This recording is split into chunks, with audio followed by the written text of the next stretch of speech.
identical records, 33 and 33. And Tom, let's start with the Indians. A new manager in Terry Francona, a revamped roster this season, and Cleveland finds themselves only 4.5 behind Detroit in the American League Central. Hey, Kenny, they've been a very streaky team this season. Right now, on a very good streak. They've won 3 in a row.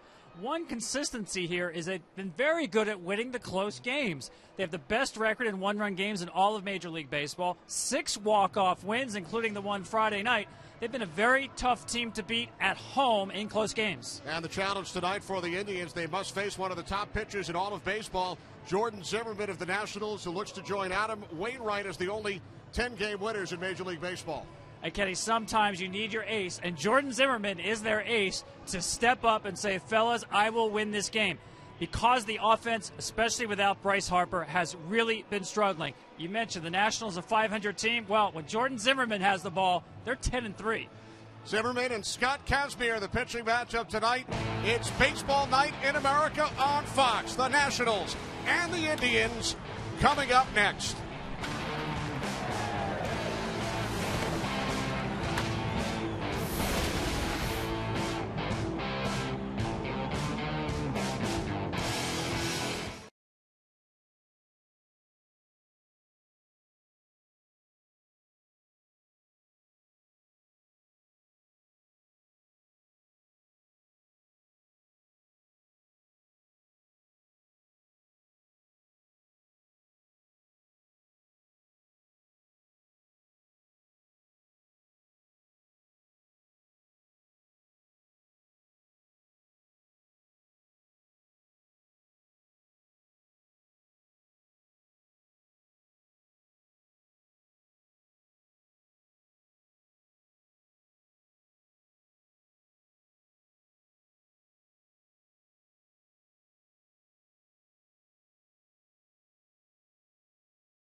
Evening, clouds in the forecast as the Nationals and Indians get set for the second of this three-game interleague series.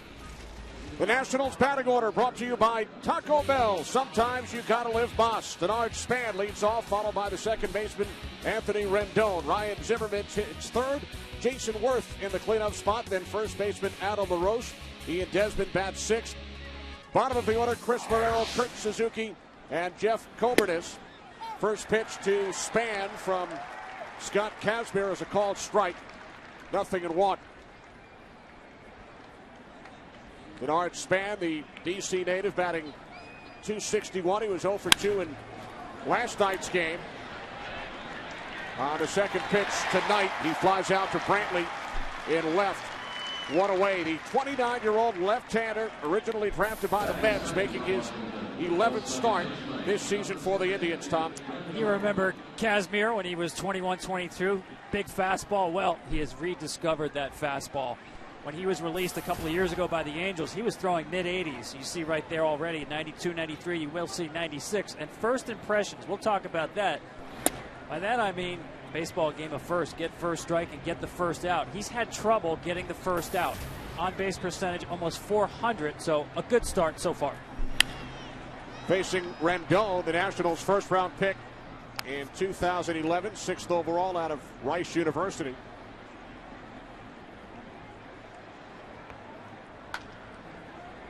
Next pitch brought to you by Budweiser, the official beer of Major League Baseball. Great times are waiting. Grab some buds as Kazmir misses high. Now 2-1. 8-game hitting streak for Rendon, who was not in the Nationals lineup last night. Long foul off to the right side. Now 2-2. Kazmir has been almost a different pitcher each time out this year. He's had games where he's thrown more than 20 curveballs and games where he's thrown none. He's had games where he's relied on the four-seamers, games when he's relied on the two-seamers. So far, he's favoring the four-seam fastball. Another foul off to the right. Kazmir very excited to be back in the major leagues. Only one major league start over the last 2 seasons. Spent last year in the Atlantic League.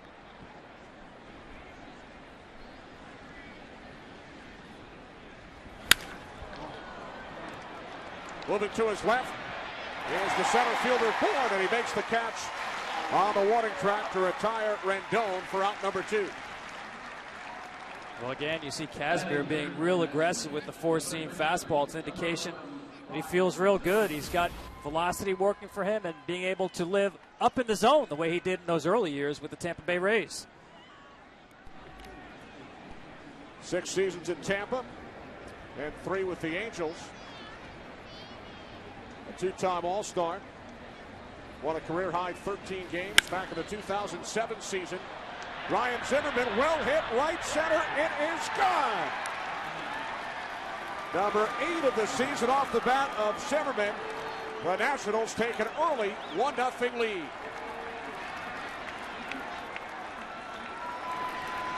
Well, Ryan Zimmerman, he's sitting there at the 3-hole watching the first 2 batters and a steady diet of four-seam fastballs up. First pitch swinging, which he rarely does. Knocks it out of the ballpark. That's only his 4th hit this year on a first pitch. We've talked to Davey Johnson about this. They really want this entire team, but especially Ryan Zimmerman, to be more aggressive early in counts.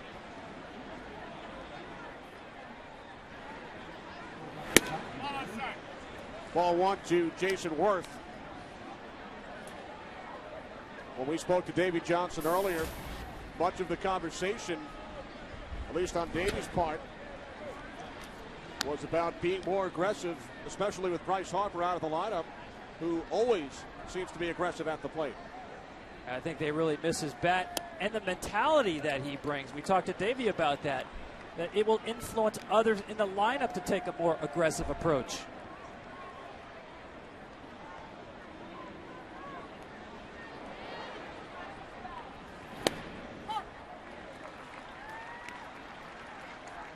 Kenny, this is not a good 2-strike hitting team. They're 26th in all of baseball. So I think that tells you they should be more aggressive early. Worth drills this one to deep right center. Back-to-back for Ryan Zimmerman and Jason Worth. The Nationals have matched their hit total from the entire game last night. It is now 2-0 Washington. Well, you called it last night. Justin Masterson shut them down, allowed only 2 fly balls to the outfield here in the first inning. 2 balls over the outfield fence. Once again, fastball, middle of the plate. Love the aggressiveness on a 3-1. You're sitting fastball, you get it, take a whack at it, and he squared that one up.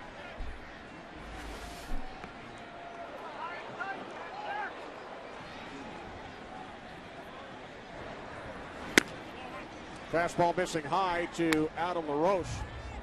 So Kazmir retired the first 2 Nationals on fly ball outs.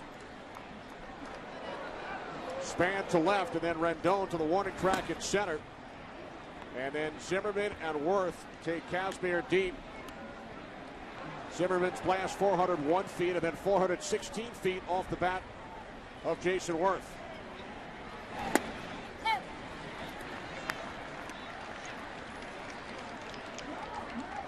He's got good secondary stuff, Kenny. You saw him start him with the slider. He's got the changeup, curveball that he throws primarily to right-handers.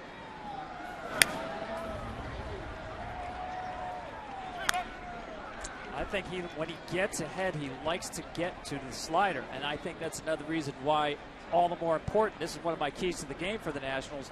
Jump on early count fastballs. And for the Indians, run out to an early lead. Very good base running team. One of the best records in baseball when they have a lead after 6 innings. Compliment to their bullpen. So far, they're going to have to play this game uphill.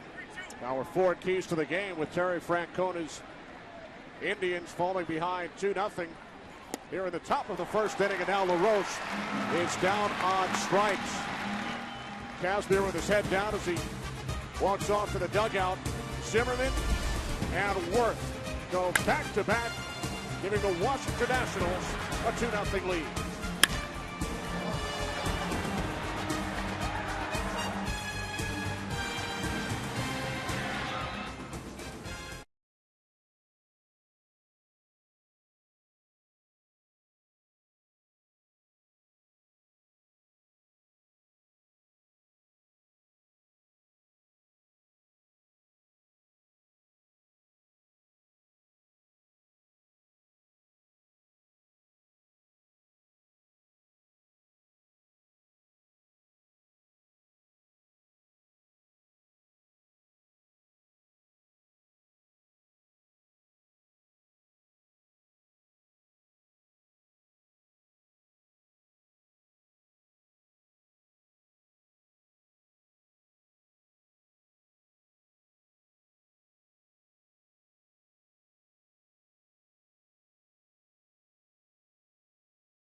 Indians batting order brought to you by Taco Bell. Sometimes you gotta live boss. Michael Bourne leads off, followed by Jason Kipnis. Nick Swisher bats third. Michael Brantley in the cleanup spot.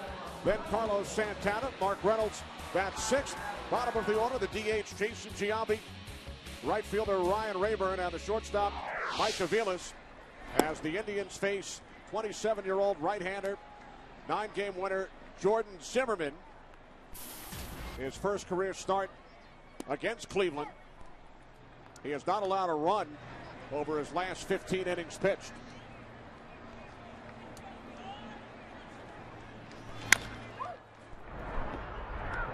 Bourne is retired as LaRoche takes it to the bag himself. Time now for the Own Your Space Picture Profile, brought to you by Avis. You know, Jordan Zimmerman, he pitches like he left the car engine running. 13.3 pitches per inning. That's the lowest in all of baseball. Terrific on the road over the last 4 seasons. Second in Major League Baseball, trailing only Clayton Kershaw.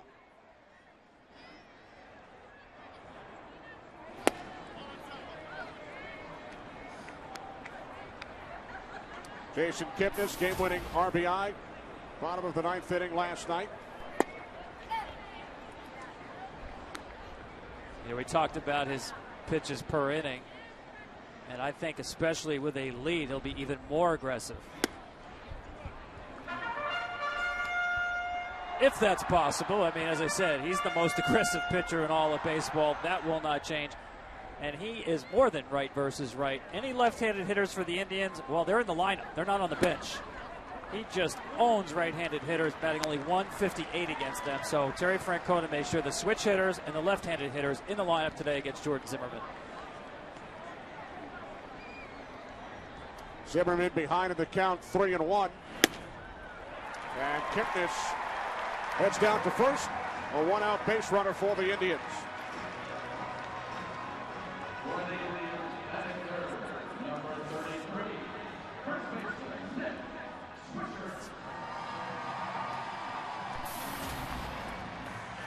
Nick Swisher 1 for 3 in last night's game, just 4 for his last 43, but what an influence he has had in this Indians clubhouse, Tom. Absolutely. The energy that he brings, and I know you hear this about an everyday mentality. In this case, literally true. This man never has a bad day at the ballpark, and it's infectious. We had a look at him smiling as he walked up to the plate. Terry Francona says his enthusiasm is authentic. During spring training, he was the first out on the field for drills early in the morning. And he's 4 for his last 42, and he goes to the plate smiling. That'll tell you something about Nick Swisher.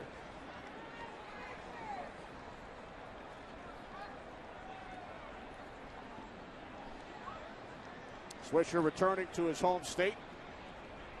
Attended Ohio State University. Kipnis takes his lead off first as Zimmerman misses high and away. Ball 2.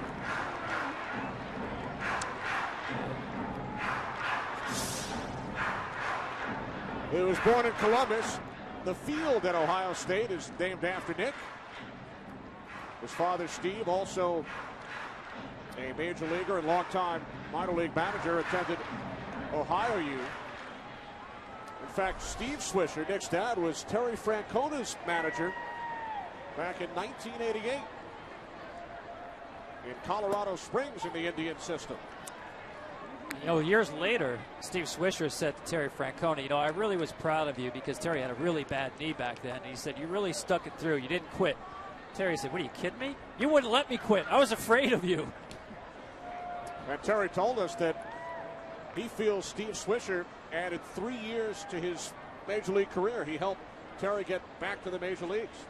And here he is managing his son on Father's Day weekend.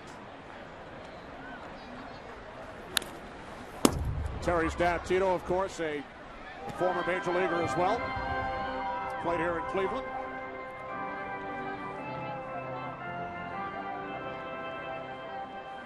Two balls, 2 strikes, 1 out. Kipnis the runner on first. Nationals with back-to-back home runs from Zimmerman and Worth in the top of the first inning.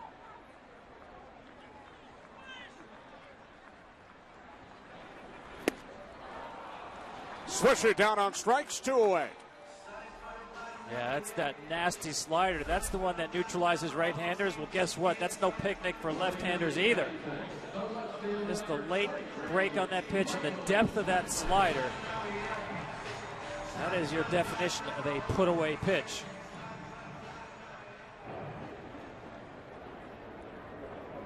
So with 2 outs, here's Michael Brantley. 0 for 4 in last night's game. Like Nick Swisher and Terry Francona, the son of a former major leaguer. His dad, Mickey, an ex-Seattle Mariner.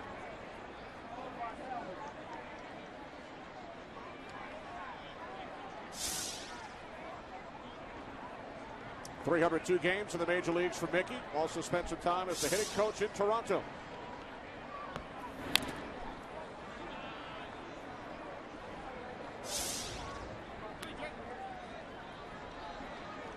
So on Father's Day weekend, an uncharacteristically high number of men involved in this game. Both players and Terry Francona, as we mentioned, had fathers who have connections to Major League Baseball. Fastball missing inside, now 1-2. Yeah, on both sides. You've also got Sandy Alomar, the bench coach for Terry Francona. Brantley right here, Swisher, back-to-back sons of Major League players in the lineup.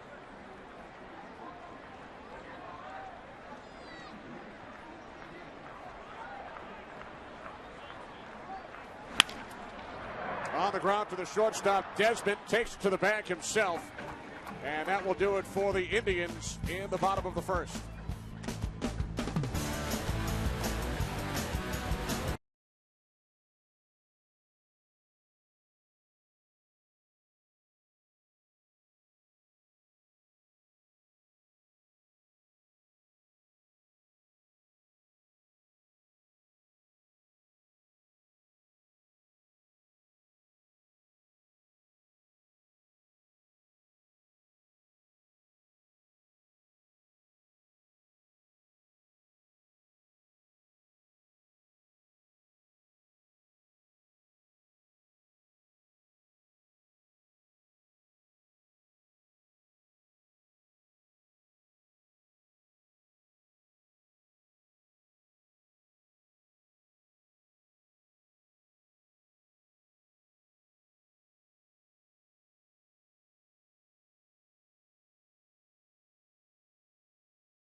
Ford. Only Ford gives you EcoBoost fuel economy and a whole lot more.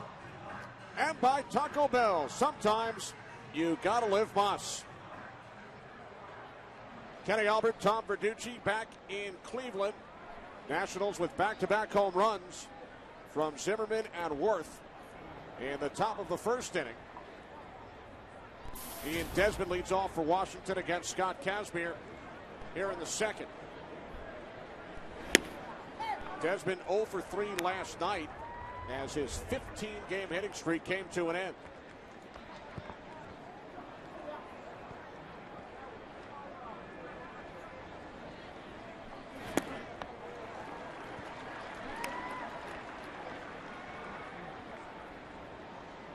Desmond, Marrero, and Suzuki for Washington here in the top of the second inning. We'll check in on the Braves and the Giants momentarily. Atlanta started the day with a 5.5 game lead on second place Washington in the National League East. You see that pitch sequence there, Kenny. I mean, started a fastball that Desmond took for a strike and then went right to that wicked slider. That's why I think it's even more important to be aggressive early on the fastball. Desmond drills this one into the left field corner. It's a home run. Third of the game for the Nationals. Number 9 of the season for Ian Desmond. Well, after throwing 2 sliders to the back foot of Desmond, he tried to go to the well one more time. You see Santana say get it down and in, but look where it winds up. that just has no depth, no break on it. Hangs up for Desmond, and he squares this one up. You saw Santana, a little physical reminder when he taps his glove on the ground to bury that. You're ahead on the count. Can't make a mistake over the plate with the breaking ball. Strike one to Chris Marrero. So Kazmir has retired only 3 Nationals, and he has allowed 3 home runs after giving up only 9 over his first 10 starts.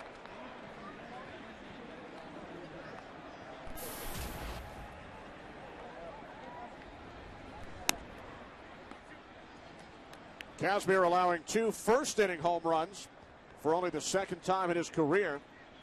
Did it back in April of 2007.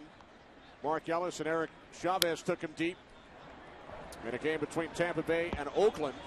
Zimmerman and Worth with back-to-back homers in the first inning tonight, and then Desmond leading off the second.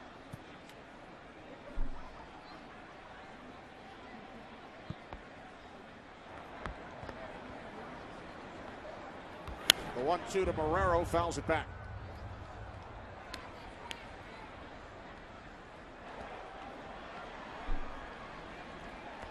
Kazmir has allowed 4 home runs twice, both during the 2008 season. An all-star season for Kazmir. Marrero down on strikes, 1 away, time for a game break. We check in with Matt Feskersen at the MLB Network studios. Matt? Kenny, the Braves have padded the game's best home record in dramatic style. 2 in the bottom of the 9th, game winner courtesy of Freddie Freeman, making a strong push for his first All-Star selection. The Braves strike out a bunch. They hit a lot of home runs, and they've got a 6-game lead over the Nationals. Back to you and Tom. All right, thanks, Matt. So a walk-off win for Atlanta. Nationals now 6 out as Kurt Suzuki steps in after Chris Marrero struck out. You know, Kenny, you mentioned this at the top. Both teams come in 33 and 33. But I liked what Terry Francona said about his team's 500 record. The glass seems half full. On the other side of the field, it has to feel like it's half empty. Same record, of course, different expectations, but even the directions where they seem to be going. This is a good start for the Nationals here, but Davey Johnson without, well, Steven Strasburg coming back tomorrow, but without Bryce Harper, without Wilson Ramos, Danny Espinosa, all hurt. They've been a subpar offensive team. Nationals hope to have Ramos back in approximately 3 weeks. 98 wins last year for Washington, which led Major League Baseball. Davey said prior to this season, it is World Series or bust. And that kind of reminded me of back in 1986 when he had that Mets team coming off a 98-win season. And he said, we're not just going to win, we're going to dominate. And he was exactly right. The Mets ran away with it that season.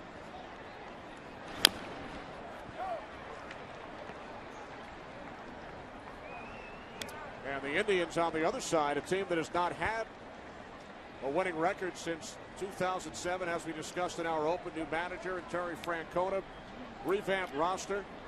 They went through a 22-game stretch during which they won 18 games. Then they lost 16 of the next 19 and have now won their last 3.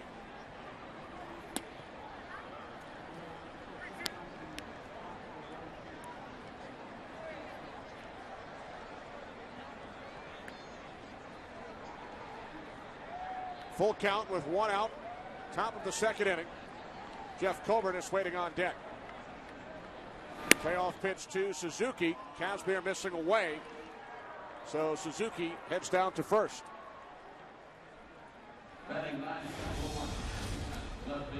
Well, here in Cleveland, Tom, Indians bring in a 2-time World Series winning manager, Nick Swisher, a world champion with the Yankees, the speedster in Michael Bourne, the home run hitter in Mark Reynolds. And they have all been such important cogs, along with Jason Giambi, not only to what the Indians have done on the field, but adding to the chemistry in the clubhouse.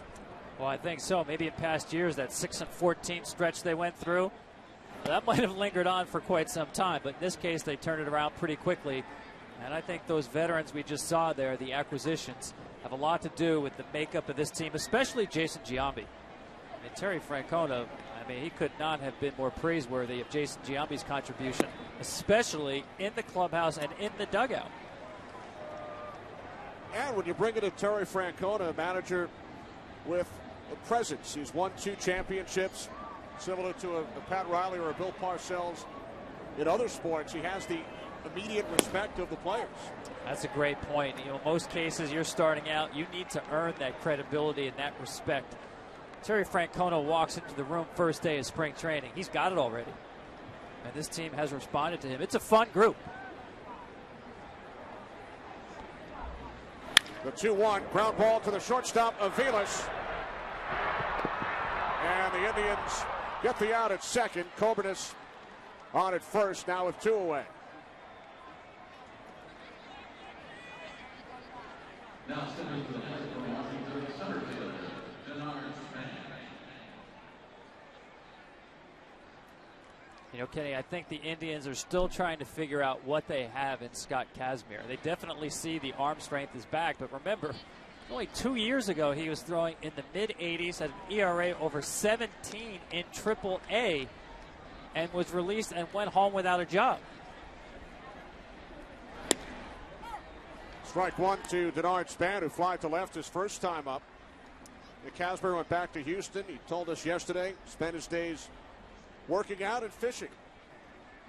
Yeah, he threw a lot of bullpens at home in Houston. Had a lot of time to think on the boat.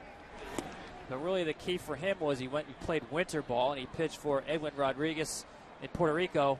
And he let Terry Francona and the Indians know, yeah, I think there's something there. He still has something left. And he showed up in spring training, and Terry Francona said from his first bullpen, they went, wow, there is definitely something there.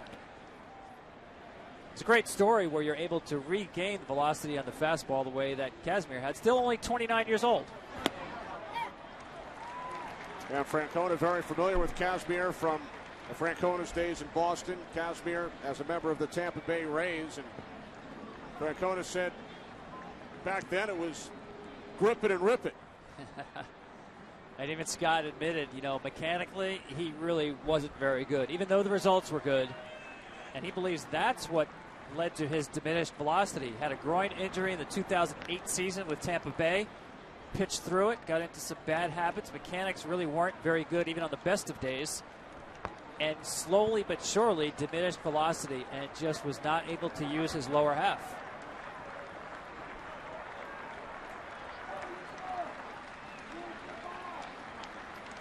One, 2 to Denard Span. Kazmir missing away now. 2-2. And one mechanical change the Indians made with Kazmir in spring training, shortening his stride. He's not a big guy, 6 foot tall. And when he had that long stride years ago, that brought his release point down even lower. And when you do that, you lose a lot of angle, not able to drive your fastball and breaking ball down. Shorter stride, higher release point, about 5 inches. 26th pitch of the inning is fouled off. First round pick by the Mets back in 2002. The controversial trade, at least in the eyes of Mets fans, for Victor Zambrano, a 2-time All-Star with the Tampa Bay Rays. Yeah, Mets fans said, how could you trade an arm like that? The Mets weren't sure that physically he would hold up. But you're talking about a guy with electric stuff. Led the American League in strikeouts at the age of 23. Aviles wins the race to the bag, and the Nationals are retired in the second, but they add to their lead. Number 9 of the season off the bat of Ian Desmond. 3-0 Washington.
by Ace Hardware, is sponsored by Budweiser, the official beer of Major League Baseball. Great times are waiting. Grab some buds.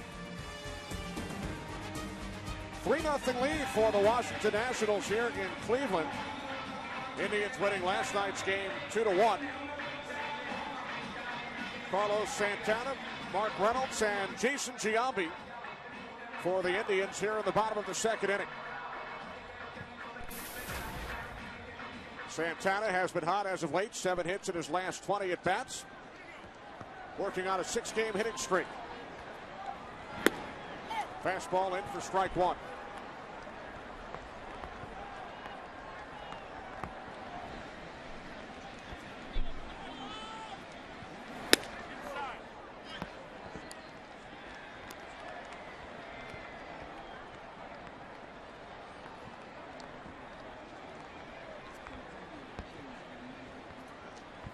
One from Zimmerman, bounce to the right side.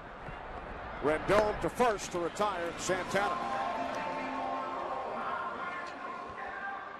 You know, Kenny, when we talk about the aggressiveness of Jordan Zimmerman, a major part of that obviously is pitch selection, the way he goes after hitters. There's no such thing as a waste pitch with Jordan Zimmerman, but it's also controlling the pace of the game. He likes to stay on the rubber, get the sign from the catcher, and go.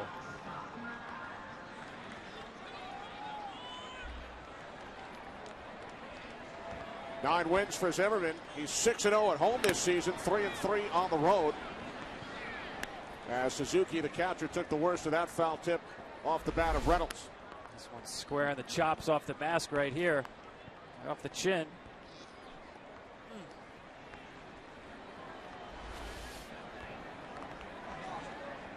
That guy's fairly indestructible, though. It's tough to get Kurt Suzuki out of the lineup.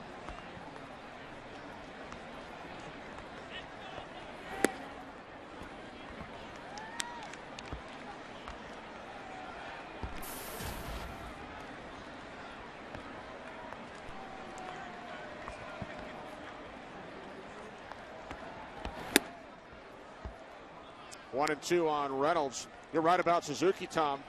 If you go all the way back to the start of the 2008 season, only Yadier Molina has made more starts behind the plate than Suzuki. He's a very athletic catcher, keeps himself in very good shape. Reynolds down on strikes for out number 2.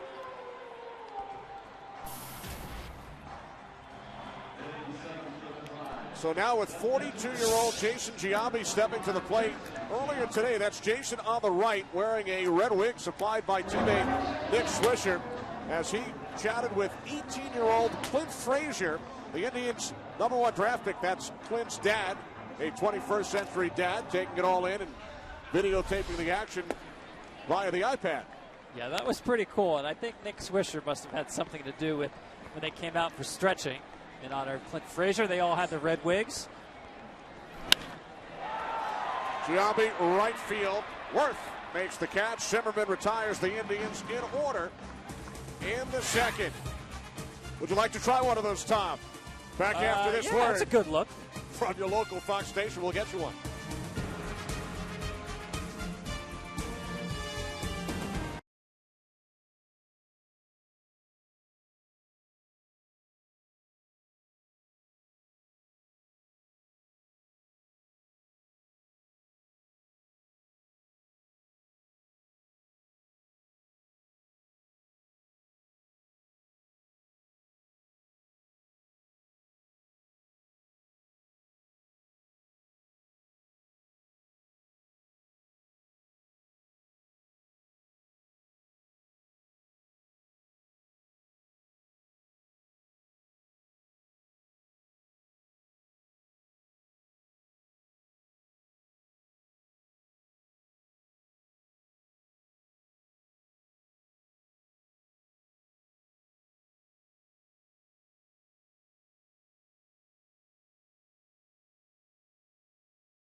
Welcome back to Baseball Night in America, presented by Ace Hardware.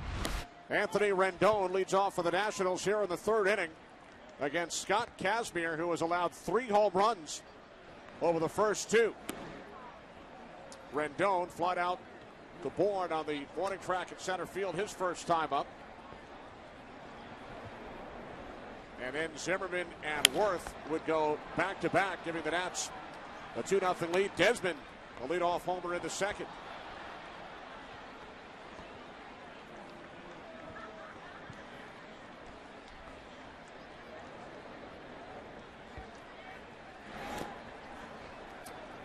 Tom, getting back to Jason Giambi, we started to tell the story about 18-year-old Clint Frazier, the 5th overall pick by the Indians, and you and I witnessed Jason Giambi taking Clint under his wing here at the ballpark yesterday as Rendon sends one to the wall in left field, and he is in with a stand-up double.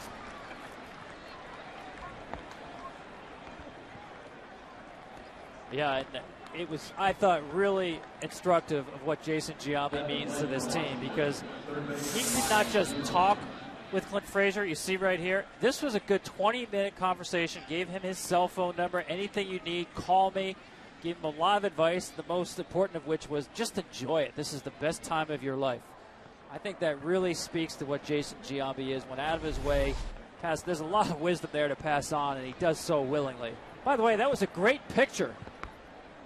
That deserved a photo credit. I was looking for it. Thank you very much. Jason Giambi was concluding his 3rd year in professional baseball in September of '94 when Clint Frazier was born. That is amazing. And the kid got to take batting practice before the game, and you could see why. He's the 1st-round pick of the Cleveland Indians. He's got a very short, compact stroke with power and an abbreviated follow-through. It reminds me of a right-handed version of Chase Utley. Wow. They're very excited about this kid. Out of Georgia, he had committed to the University of Georgia before signing with the Indians.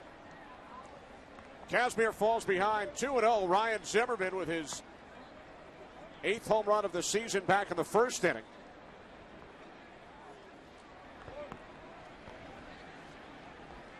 Rendon takes his lead off second.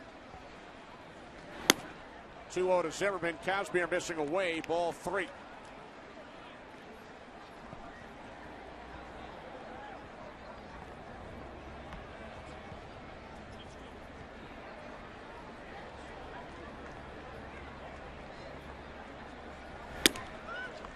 Fastball missing high. Zimmerman heads down to first. Second walk issued by Kazmir.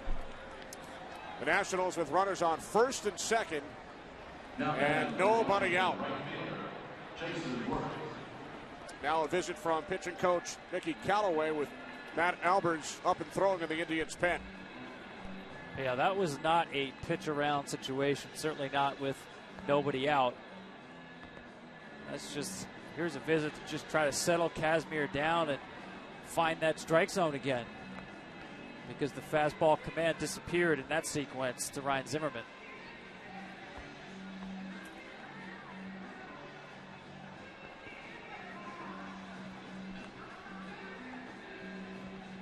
We talked about the need for the Nationals to be more aggressive with the bats. Ryan Zimmerman had an at-bat last night against Justin Masterson with a runner in scoring position, where he looked at 2 fastballs over the heart of the plate at 3-0 and then 3-1, and then chased the slider and struck out at 3-2. See what Jason Worth does right here. He's another one who does not like to swing first pitch. Davey Johnson wants them hunting early count fastballs. You saw Albers up in the pen. First pitch to Worth, low and inside. Ball 1. Kazmir has allowed 4 hits. They have all gone for extra bases. 3 home runs and a double.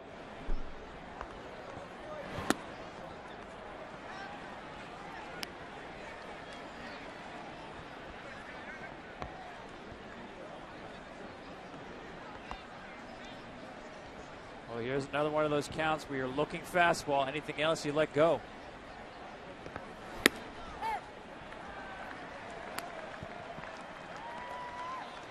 Well, I said he was looking fastball, but again, one of the more patient hitters, even 2-0 fastball that gets a lot of the plate, runners on base.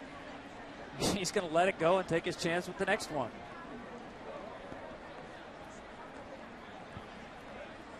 Whereas Jason Worth, one of these hitters who every year sees about as many pitches as any hitter in baseball. 2-1, Kazmir missing low, ball 3. You know, we talked about Kazmir's success earlier in his career, a 2-time All-Star.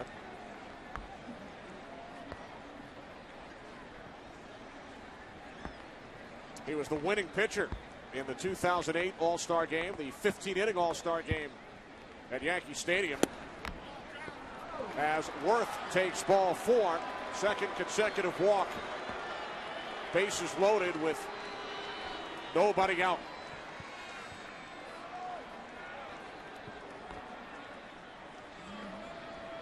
Check this out, Tom. The success that Kazmir has had against a select group of future Hall of Famers. That is very impressive, and some of those, obviously, very big sample size. He would pitch very, very well at American League East back in the day. Going to Fenway Park and Yankee Stadium was lights out. You're talking about one of the more accomplished young pitchers in the game. A strikeout title, a win in an All-Star game, postseason experience, World Series experience. It's almost as if that was another career ago. And he's trying to jumpstart a second career at the age of 29. Running into trouble early against the Nationals, who have a 3-0 lead, and now the bases loaded with nobody out. Adam LaRoche struck out his first time up. Lefty against lefty. A double and 2 walks here in the third.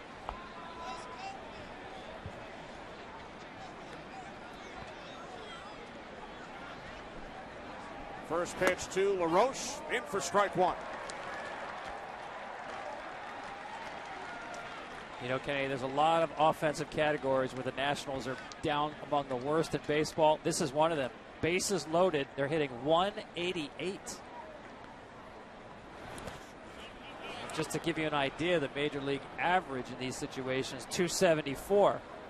It's about 20 points above the overall major league average. The pressure generally is on the pitcher in these situations. He needs to throw strikes. You see Santana moved his body very well to make sure he was in front of that breaking ball in the dirt. As a hitter, you have to understand the pitcher is the one in trouble. 1-2.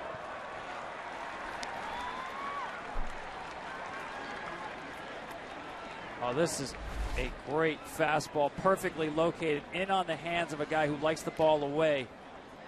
If I'm Kazmir and I read that swing, it's awful tempting to go back inside with that fastball.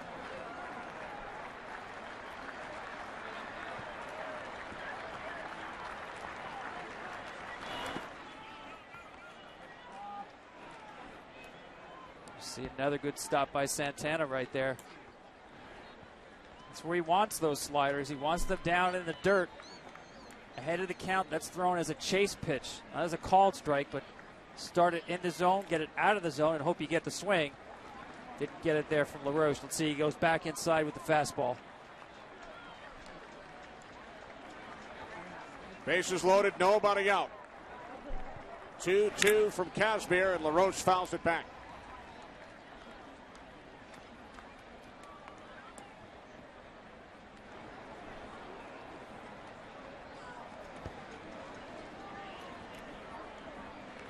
Obviously a big pitch in the game right here. As a pitcher, you believe you can get the strikeout here. Then you're one pitch away from getting out of the inning with a double play ball. Need to get this one first.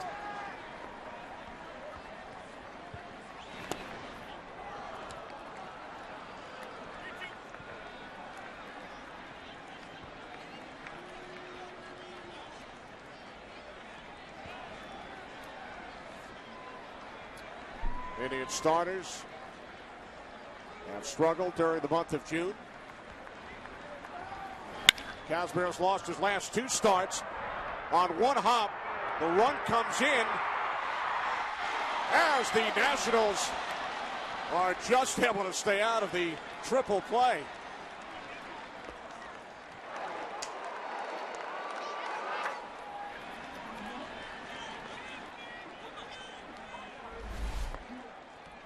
This ball is scorched to Kipnis at second base. A little bit of trouble getting it out of the glove. Just get him at first base. You see Swisher very aware. He may have a third out in order at third base. Not quite. So Rendon scores the Nationals' 4th run. No run batted in for LaRoche as he grounds into the double play. So now runner on third with 2 outs for Ian Desmond, who went deep in the second inning, his 9th of the season.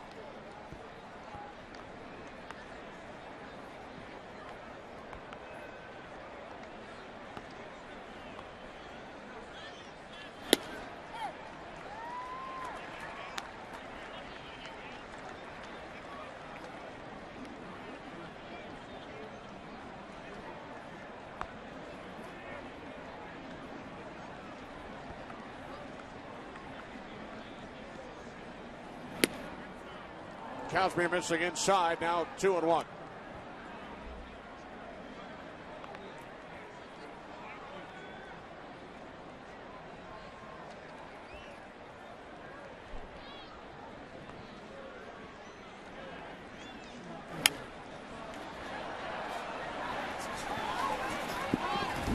No room for Santana. 2-2 the count on Ian Desmond. Nationals loaded the bases with nobody out here in the 3rd inning. The run came home on a double play. There's Zimmerman, the runner at third. Now with 2 outs, already 72 pitches thrown by Scott Kazmir over the first 2 2/3 innings. And once again, if you're Santana, you want to call that slider back foot slider. You got to understand it should be down in the dirt. Be prepared to block it. The fastball in. He's shown good velocity here, Kenny. I mean, he has hit as high as 96 during this season. For the most part, you'll see him at 92, but we've seen him ramp up to 95 when he really is in trouble.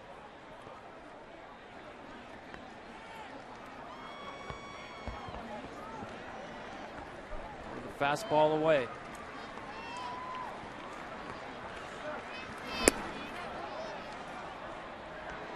Ball 3, says first base umpire Mark Carlson, full count.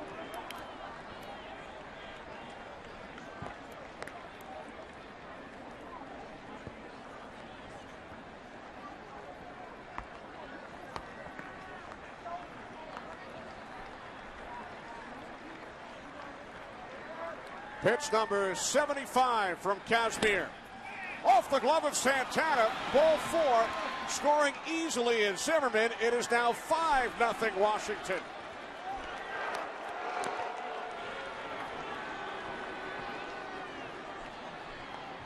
You know, I think one of the toughest times to execute a pitch, as you see Francona come out, is when you pitch an entire inning out of the stretch with a lot of pitches, and that's exactly what Kazmir had to do. So Kazmir leaves following the wild pitch with the Indians down 5-0.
executing a pitch deep into an inning. Watch where Santana set up. Inside, he misses his target by a lot.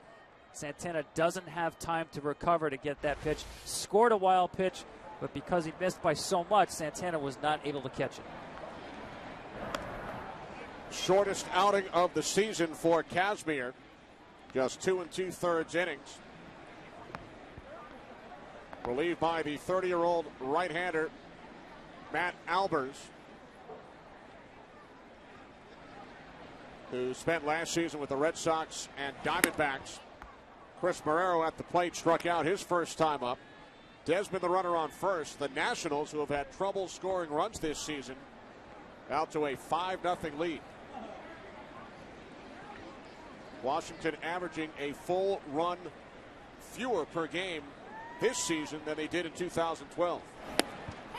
That's been a real surprise, I think. One of the biggest surprises in baseball, Kenny, that only the Marlins have scored fewer runs than the Washington Nationals. Last year, they were chock full of strikeouts in that lineup. Not a great rally team, but certainly a much better offensive team last year than this one. 4.5 runs per game last season, 3.5 runs per game this year.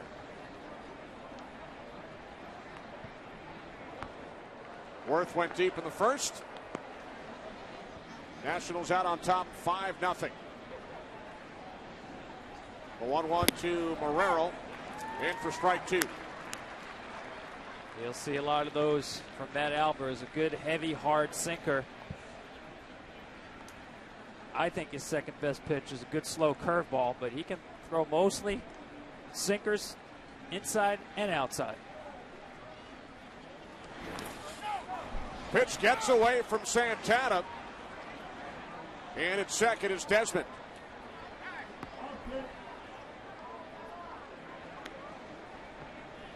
Now, this looked like a hard slider, and Santana's going to try to backhand this pitch. See it kick off the heel of the glove. Not an easy pitch to block, but when you try to backhand it, it makes it much more difficult to block the ball. You're essentially taking the risk that you're going to catch it, because that is not a good position to block a pitch. A look at the longtime Major League catcher, Sandy Alomar Jr. Called strike 3. Marrero strikes out for the second time. Nationals add to their lead. They scored 2 in the third. It is now 5-0.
Nationals leading the Indians 5-0. Kenny Albert, Tom Verducci, bottom of the third inning. And we are pleased to be joined from the Indians dugout by last night's starting pitcher, Justin Masterson, who was masterful in the game last night. And Justin, we appreciate you taking a couple of minutes. Yeah, no problem. Good to be on here with you guys. Ryan Rayburn leading off here in the bottom of the third, takes a called strike. Justin, you allowed only 2 hits in the 7 innings last night. Have you noticed the Nationals being more aggressive early in counts in the game tonight against Scott Kazmir? Yes, they have been. And, a little bit, I think, Scott's probably didn't have as good a control as he would have liked to have tonight, getting behind in some counts, which allowed them to be, kind of selectively aggressive. And they proved when they jumped after those balls, they hit them quite well. Rayburn homered in last night's game. First at bat tonight, rounds out to the shortstop, Desmond, one away. Well, Justin, you were so good last night. I was joking, and I thought maybe you'd go out to the mound with no outfield behind you. Like Eddie Feigner, the softball trickster. Only 2 fly balls to the outfield. Did it feel as good as it looked last night with the command you had? It did feel pretty good. Had a lot of good movement on my fastball and on my slider. And, by being able to mix up the 2 of those yesterday, in the zone and out of the zone, just helped me to have a lot of success. Here's Mike Aviles, takes a called strike. Aviles 0 for 4 in last night's game. Justin Masterson joining us, not involved in the decision last night. A 2-1 victory for the Indians. And Justin, Tom, and I have been talking throughout the telecast about your new manager, Terry Francona, here in Cleveland, the new mix in the clubhouse. Now, you pitched for Terry in Boston with the Red Sox, so I'm sure when you came into spring training, as Aviles sends this one off the wall in left. And he is in at second with a stand-up double. But, Justin, I'm sure there was a comfort level for you with manager Terry Francona. Oh, no, it was great. This offseason, actually, he gave me a call before he accepted. I was like, are you sure? He's like, yeah, I think this is what I want to do. I said, well, hey, I'm not going to stop you. I'd love to have you. I enjoyed playing for him. Starting my career, he's a big part in, me staying in the big leagues, and so it's just great to be able to be here and be one of the leaders on the staff for him. Well, Justin, not just Terry Francona, but look around you in that clubhouse, the veteran additions. One of them at the plate right now, Michael Bourne, Jason Giambi. It seems like there's a different vibe this year in the team, and I got a kick out of the Red Wigs out there welcoming first-round pick Clint Frazier. Talk about how loose this team is with the veteran leadership. I'll tell you, every single guy that's been brought in has been tremendous. Going with Nick Swisher and Mark Reynolds, even the Drew Stubbs coming over in a trade. Just the personalities are so great. We have such a great time together. But just the experience they bring. Each guy brings a little bit something different to the table. Been to the playoffs, been through the ups and downs of what great seasons can bring. And you need guys who understand that. And that's kind of what separates this team and makes it a little bit different than years past.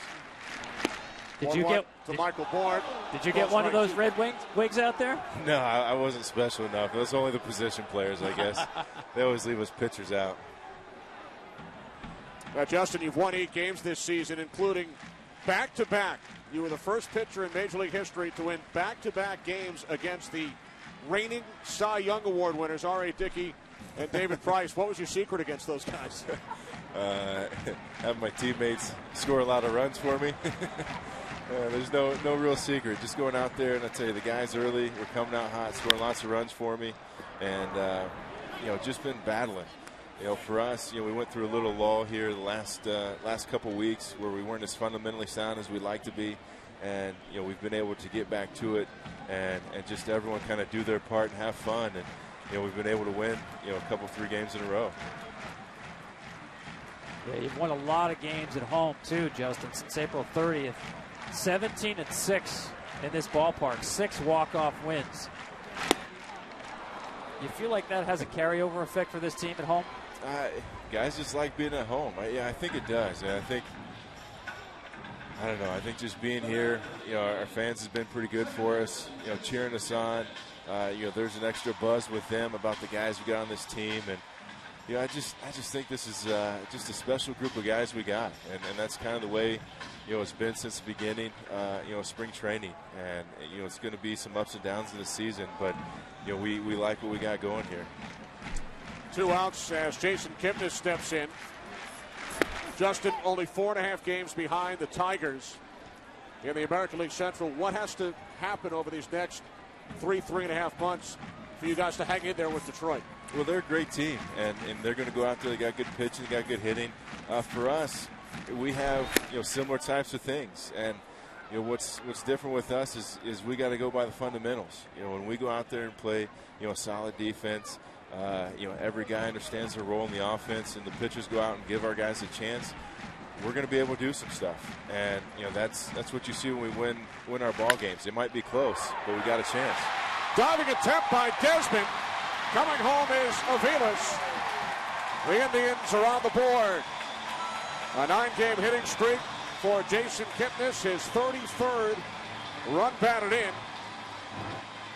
The Nationals' lead is now 5-1.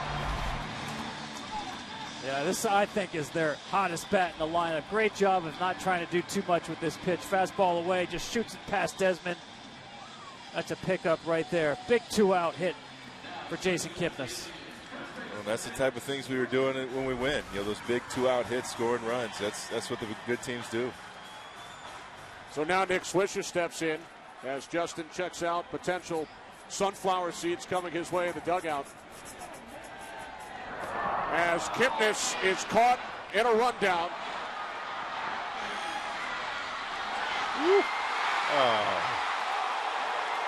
I think they missed the tag, Justin. I think they missed the tag. He's calling him out of the baseline. I don't know about that. I saw worse a couple games ago on TV. Well, it is out number 3. Justin, we thank you for joining us. Great job last night. Continued success. Oh, appreciate it. Indians score a run in the 3rd. It's now 5-1.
And by AT&T, rethink possible. Back in Cleveland, we take you back to the last out recorded at the bottom of the 3rd inning, Tom. This is a great head fake by Jason Kipnis. Now he gets 3 feet either side of his established baseline. That is very close. Obviously, the umpire's judgment, he was beyond that 3-foot buffer that he gets. I'm impressed. That was an ankle breaker of a basketball move right there. Sure was. Score of the out, 1-3-6-3. And now Kurt Suzuki leads off for the Nationals against Matt Albers. Here in the top of the 4th inning, Washington leading 5-1. They chased Indians starter Scott Kazmir after just 2 2/3 innings. Kazmier's shortest outing this season. There he is in the Cleveland dugout. Nationals with 3 home runs. Back-to-back, Zimmerman and Worth in the first. And then Desmond in the second. 3 homers in the span of 4 batters against Kazmier.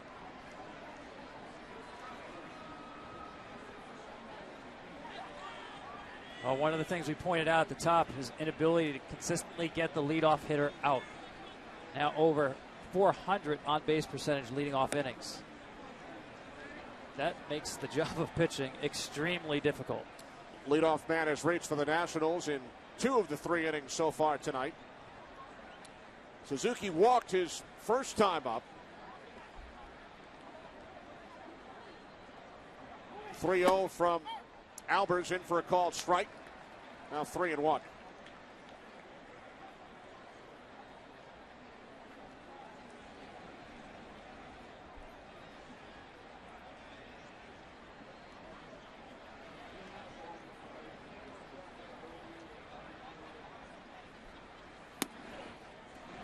Suzuki walks for the second time tonight. Leadoff man on for the 3rd time in 4 innings. And more base running adventures by Jason Kipnis. Watch him running to first base on this game-ending play.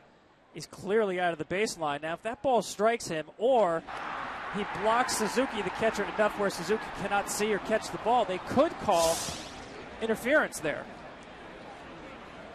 And we talked to Adam LaRoche. We thought perhaps he was trying to hit Kipnis with that throw. That would have been incredibly quick thinking, because obviously you hit him with the throw, he's out of the baseline, he is called out, the runner cannot advance, it's a dead ball. But Adam said, you know what, I was just trying to get the play at the plate.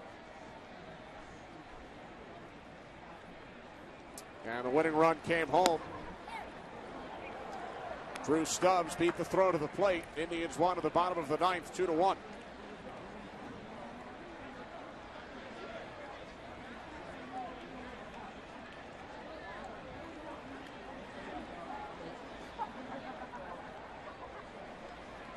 The 0-2 to Coburnis. Now 1 ball, 2 strikes. Coburnis, originally drafted by the Nationals in the 2nd round back in 2009. He was a Rule 5 draft pick by the Red Sox. They traded him to the Tigers.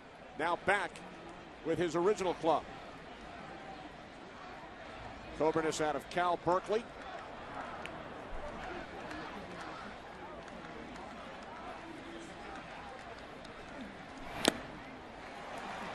Coburnis down on strikes.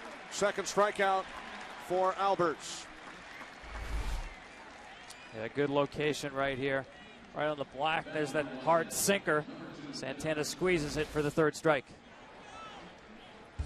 Well, Tom, next Saturday on Baseball Night in America, Red Sox head to Detroit. Some of you will see the Reds and the Diamondbacks, Twins and Indians, Rangers, Cardinals, or Dodgers, Padres. Baseball Night in America, presented by Ace Hardware, begins next Saturday at 7 Eastern, only on Fox. Denard Span batting for the 3rd time. He breaks his bat. And the throw is high after the Indians got the lead runner at 2nd, so Span on at 1st with 2 away.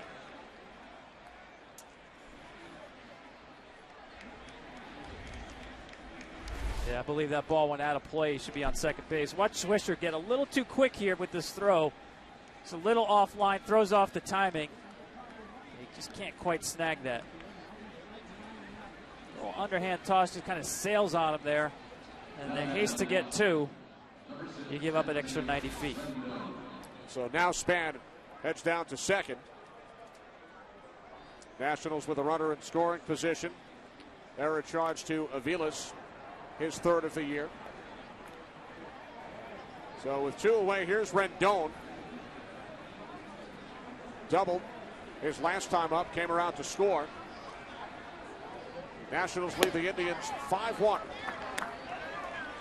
After Cleveland took the series opener last night, 2-1. Rendon's a really good-looking hitter. He's hit everywhere on every level. Career minor league on-base percentage over 400. Reminds me a little bit of David Wright. Real wristy hitter, natural stroke to right center field. And David Johnson telling us earlier, Rendon uses the whole field. He does not chase bad pitches. With his double in the last inning, 6 of his 17 hits this season have been 2-base hits. You know, and Danny Espinosa, their starting second baseman, really struggled, especially with injuries this year. Bounce to the right side. Nice play by Swisher to retire Rendon. First inning, the Nationals have not scored over the first 4.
Fox Sports 1 pitching comparison presented by Fox Sports 1, America's new sports network, coming this August. And it seemed like Scott Kazmir just really wasn't able to get settled into this game. Tried to establish the fastball early, and the back-to-back home runs by Ryan Zimmerman and Jason Worth certainly changed that plan. Jordan Zimmerman has allowed a run on 2 hits over the first 3 innings. He's thrown 40 pitches. Nick Swisher leading off for the Indians here in the bottom of the 4th. Swisher struck out his first time up.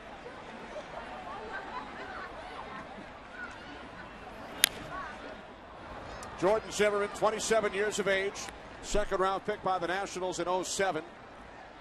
Grew up in Wisconsin. He's a huge Packers fan. Attended Division III Wisconsin Stevens Point. Wait a second. Did you say he grew up in Wisconsin and he's a huge Packers fan? Are you shocked? That's the definition of redundant.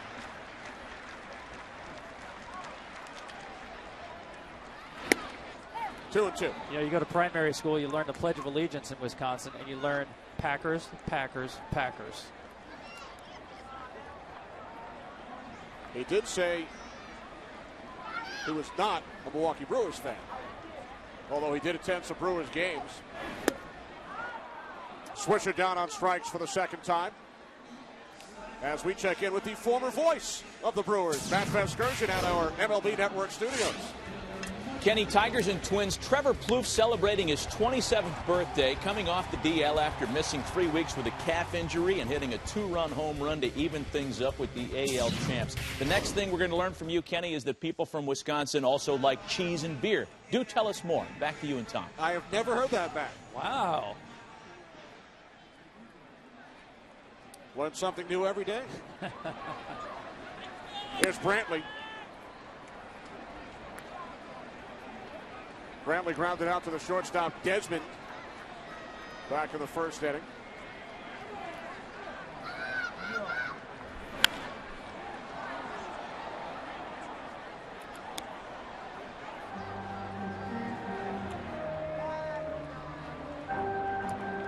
All right, our graphics department agrees with me. Check out the middle note. Well, I like the first and the third notes. He enjoys ice fishing, and he's a grilling enthusiast. So, of course, what does that mean? He loves grilled fish, right? And he's from Wisconsin. As Brantley grounds out to Rendon, quickly 2 away. So if he didn't root for the Brewers, which baseball team did he enjoy watching? Not much of a surprise because they were always on national television on the cable side. The Atlanta Braves. Big fan of Greg Maddux, Tom Glavine, and John Smoltz. It's amazing how many kids, not just in the Southeast, especially young pitchers, grew up admiring that Atlanta Braves team. Carlos Santana grounded out to second his first time up. Reminds me back in the 70s and 80s, how many parents named their firstborn son Ryan. You see a lot who made it to the big leagues, of course, after Nolan Ryan.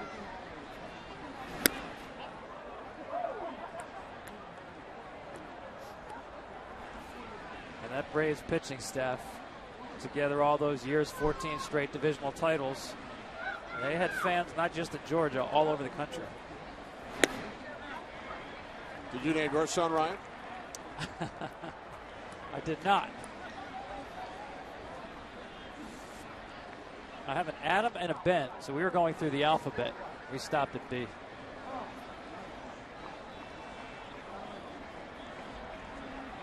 Did not make it all the way down to R. Here's the 3-0 from Zimmerman. Fastball in for a called strike. Now 3-1. It's a 3-0 pitch. And the strike zone does tend to get a little bigger at 3-0. See, Suzuki did a nice job framing that and pulling it slightly. Deep right field. Gone.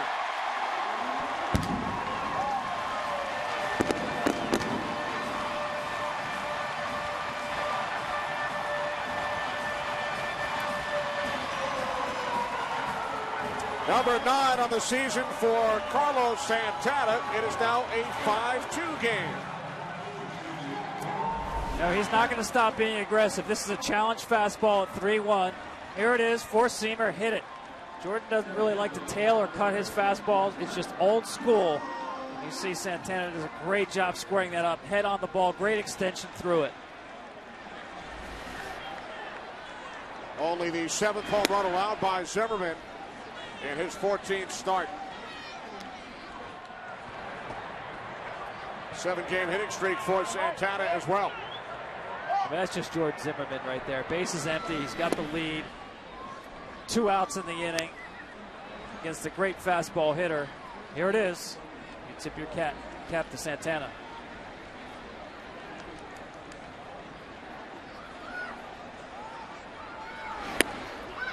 Now 2-1 on Reynolds, who struck out his first time up.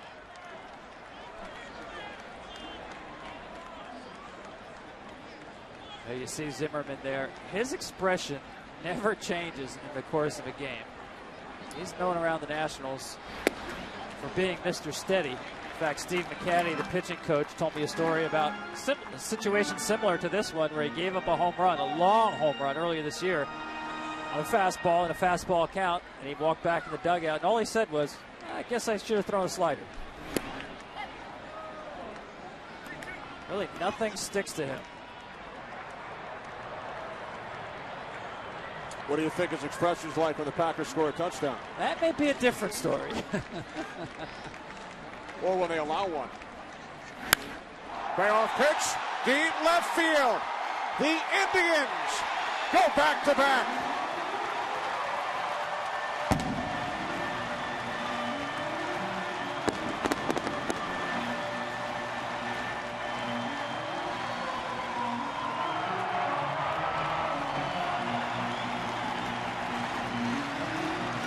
Team leading 14th home run off the bat of Mark Reynolds. Deja vu, fastball count, challenge fastball. Mark Reynolds, you really want to elevate the fastballs a little more than that. That's right in his wheelhouse, and that was a no-doubter. And the reaction? No reaction. Here's Jason Giambi, who has hit 435 career home runs following the back-to-back shots, Santana and Reynolds. So as we saw from the Nationals in the first inning, back-to-back home runs with 2 out. Great job by the Indians getting back in this game with the long ball, down 5-0 early. Throw down to first, beats Giambi, he strikes out, but the Indians score 2 and pull within 2. First Carlos Santana, and then Mark Reynolds.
Kenny Albert, Tom Verducci, top of the 5th inning with the Nationals leading the Indians 5-3. Indians with back-to-back home runs in the bottom of the 4th. Carlos Santana and Mark Reynolds. Now it is Ryan Zimmerman leading off for Washington against Matt Albers.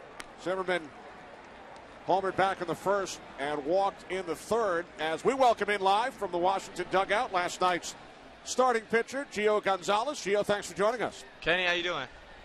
We're good up here, and your teammates, Gio, took a 5-0 lead. Zimmerman and Worth go back-to-back in the 1st inning. And when we talked to your manager, Davey Johnson, before the game, he talked about being aggressive, and it looks like some of your teammates are being aggressive with you with the sunflower seeds here. Well, Is that that was right? the sunflower seeds, that's for sure. I wish it was. They're still coming. But did you notice that from the guys? Have they been more aggressive at the plate today? Absolutely. You know, especially with guys like Zimmerman and Worth. You know, these are big key hitters, so you know, the more aggressive they are, the better it goes for us. You know, they definitely set the tone for us, and then after that, it trickles down to the back of the lineup, which, you know, Desmond is definitely a big key to us. So hopefully it continues to be like this and be more aggressive, and hopefully we get some more runs. Well, Gio, this game has a completely different feel than the one last night when you started against Justin Masterson. Just a good old-fashioned pitching duel. You've been in a lot of those lately, Gio, without getting anything to show for it. How have you been holding up without having those W's show up the way they did last year? You know what? It's Jordan's year. You know, he's the type of guy that's going out there competing and doing a great job. My job is just to make sure to keep us in the game as much as possible, and at least that's what I try to do every start. You know, I know these guys play really hard for me. They swing the bat. They're swinging the bat. They're doing whatever they can. So they did it for me last year. I'm sure they'll find a way, and they'll help me go out there and get some more wins.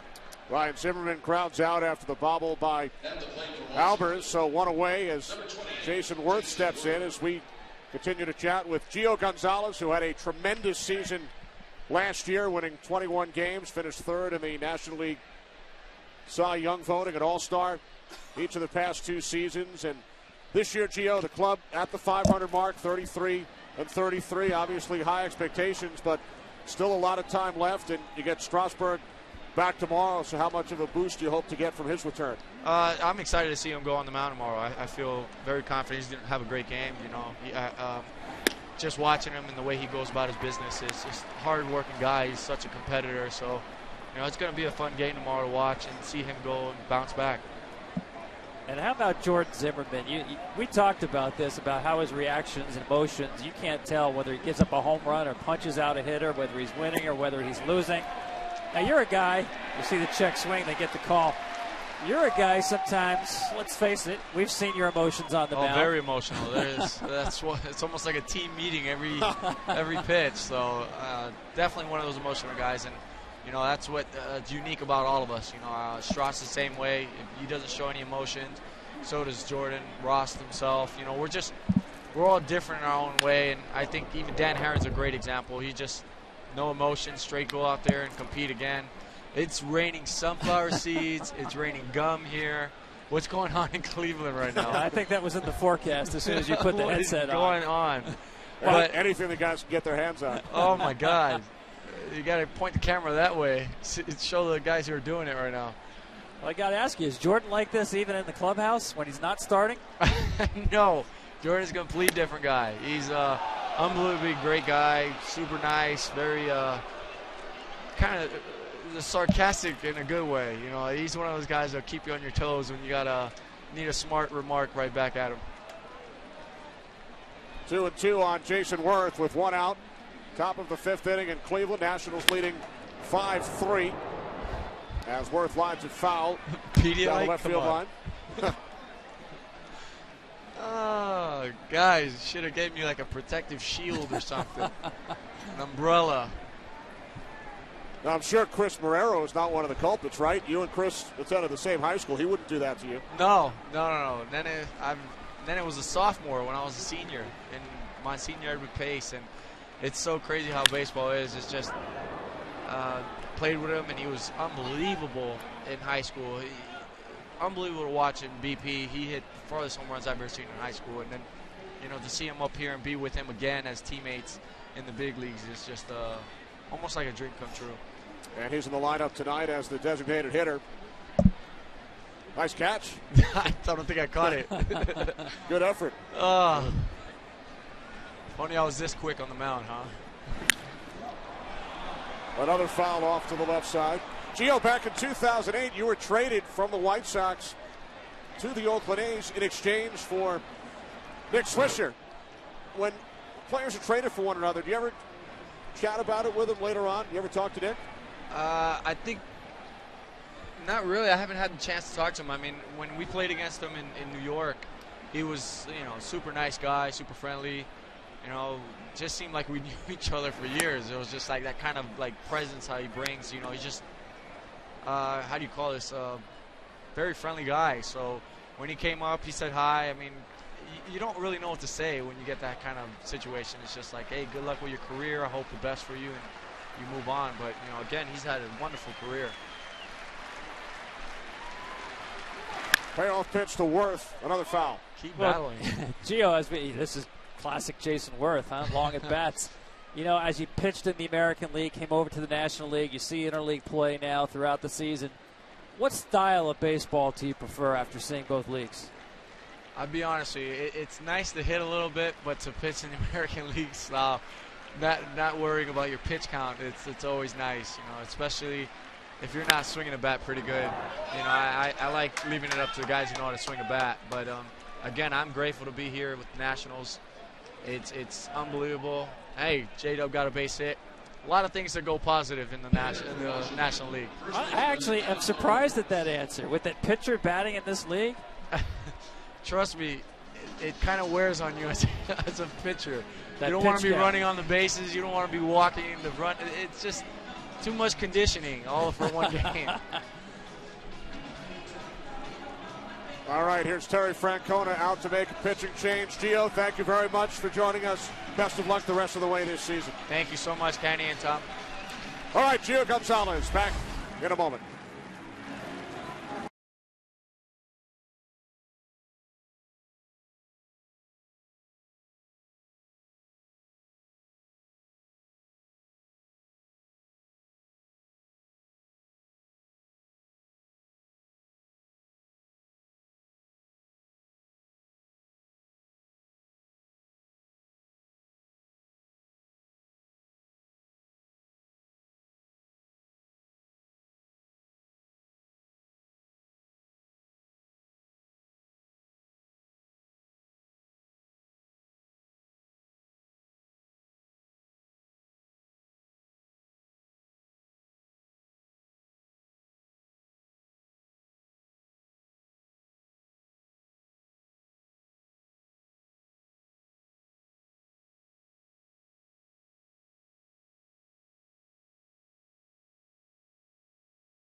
"25-year-old right-hander Brian Shaw, the third Indians pitcher of the game, on to face Adam LaRoche, with Jason Worth on at first following an 11-pitch at bat.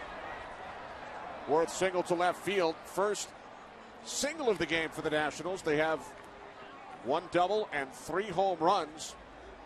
Nationals had a 5-0 lead. It's now 5-3. Hey, Tom, don't you wish Gio Gonzalez had more of a personality? boy, he is a live wire, and he's right. When he's on the mound, you see a lot of emotions. With the Indians deploying the shift, LaRoche grounds into a double play for the second time tonight, and the Indians are out of the inning.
Presented by Ace Hardware, is sponsored by Budweiser, the official beer of Major League Baseball. Great times are waiting.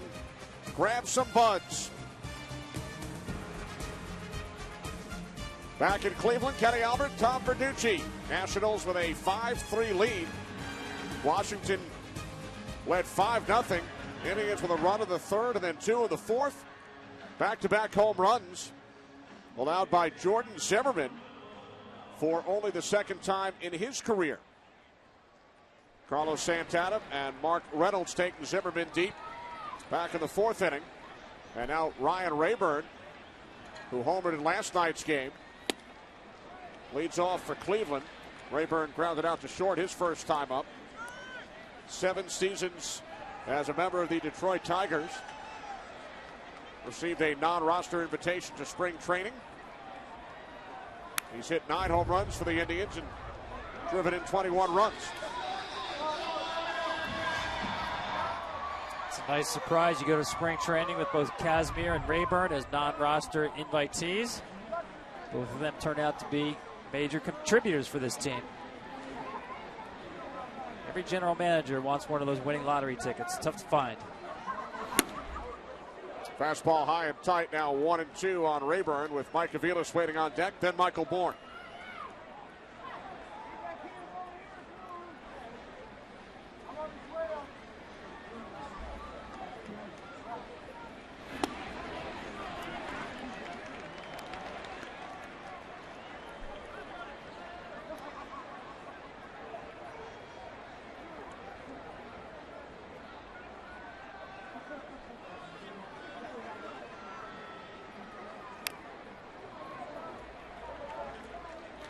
Both teams with identical records, 33 wins, 33 defeats over their first 66 games.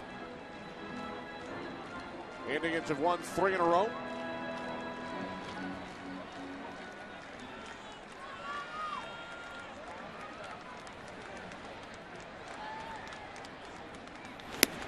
Full count. Yeah, and you talked about Strasburg in line to come back off the disabled list tomorrow. This is when the Nationals really have to rely on this starting pitching. Get all 5 starters together, start running through that rotation turn after turn, try to put together streaks.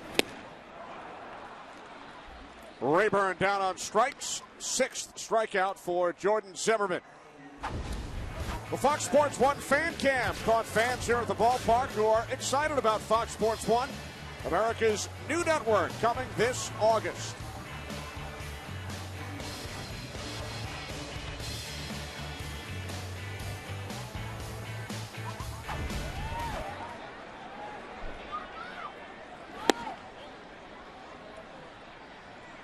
Mike Aviles doubled his first time up.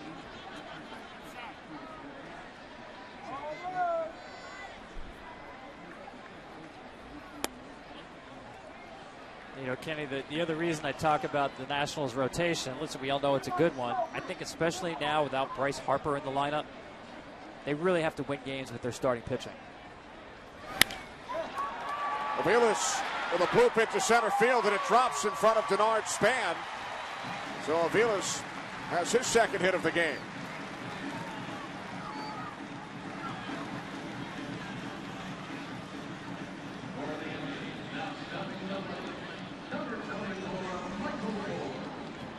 Now, this is not easily done. You mentioned Aviles with two hits already off Jordan Zimmerman. We talked about it. He's so tough on right-handed hitters this year.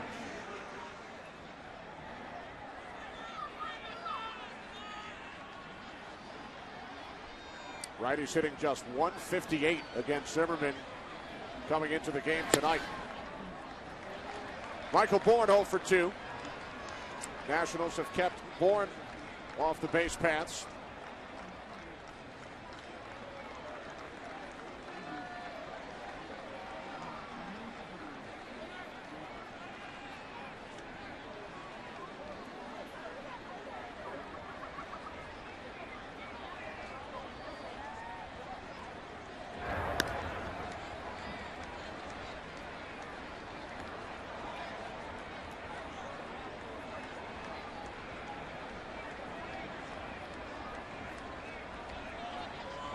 Aviles takes his lead off first with 1 out. Aviles with 5 steals and 6 attempts this season.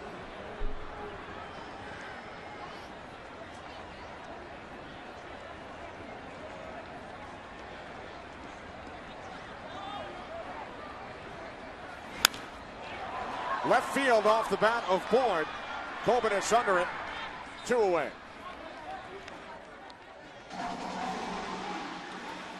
Chevrolet, the official vehicle of Major League Baseball, is celebrating a new season for new memories. For your chance to win a community field makeover and an all-new 2014 Impala, visit ChevyBaseball.com.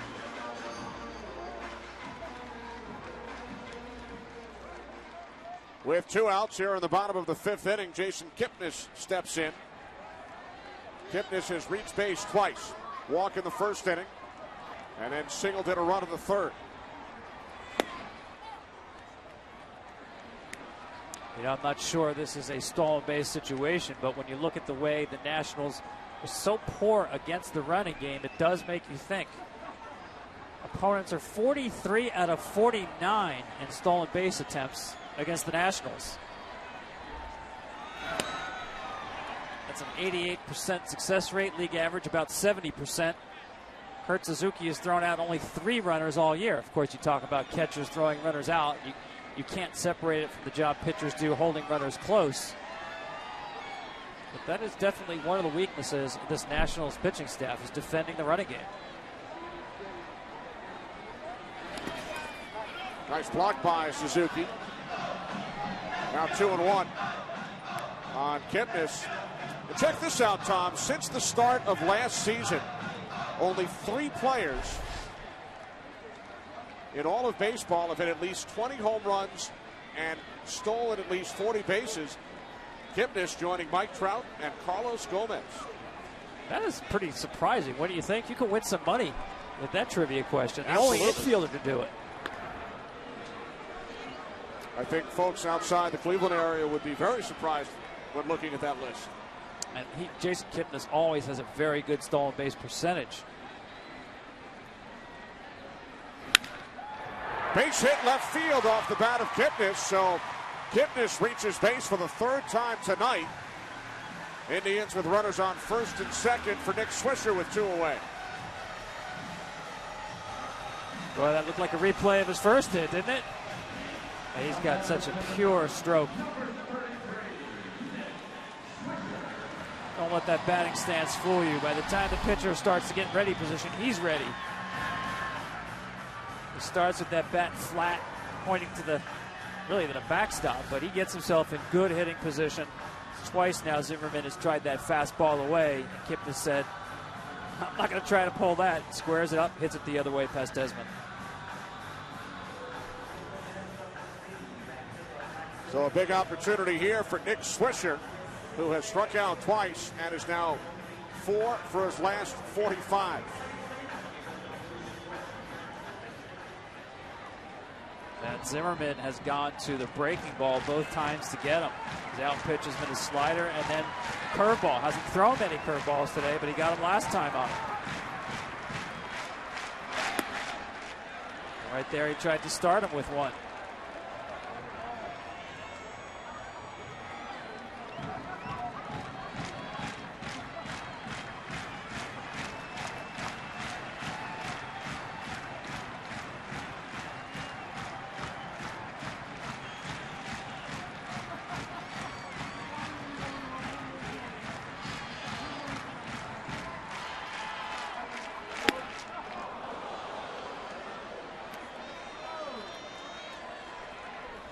This is a well-located fastball. Swisher sitting off fastball, but this one's above the hands. See him watch looks like his left shoulder. He just kind of maybe felt something there. Left arm. Sure looked like it. Now the 1-1. Base hit left center field. Aviles will score. 24th run batted in of the season for Swisher. The Indians, who trailed by 5, have pulled to within 1. He's still shaking that arm, but he puts a nice short swing on this fastball. Certainly wasn't the big swing he had the first time. Now, Zimmerman had elevated the pitch before. That one he gets down, and Swisher's very short to the ball, compact. Nice piece of hitting right there for a hitter who needed a hit. Another big 2-out hit for Cleveland.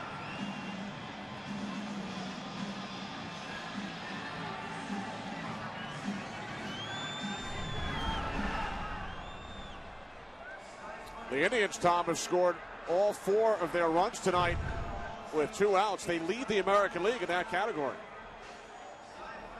We talked about this. This team is very comfortable in close games. The best record in baseball in one-run games. Definitely have a little bit of a mojo going on in this ballpark as well. 17 of the last 23 they've won in this ballpark. They've come back with a run in the 3rd, 2 in the 4th, 1 here in the 5th off Zimmerman. It's now a 5-4 game.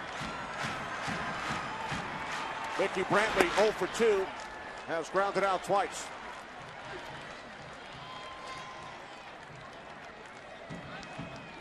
His dad, of course, is Mickey. Father's Day tomorrow. Michael is 0 for 2.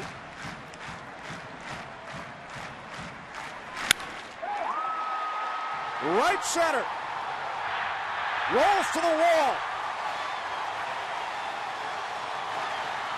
2 runs score. The Indians take a 6-5 lead.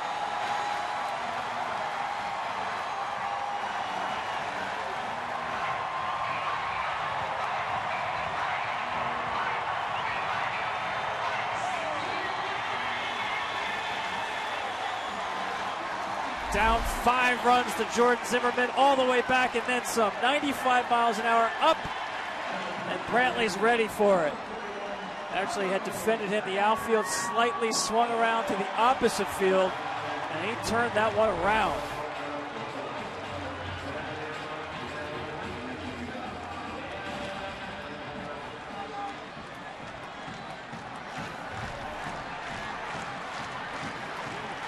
Here's Carlos Santana, who went deep in the 4th inning. Kenny, this is very unusual to see so many pitches squared up against Jordan Zimmerman. 2nd lowest batting average in the major leagues in terms of when balls are put into play.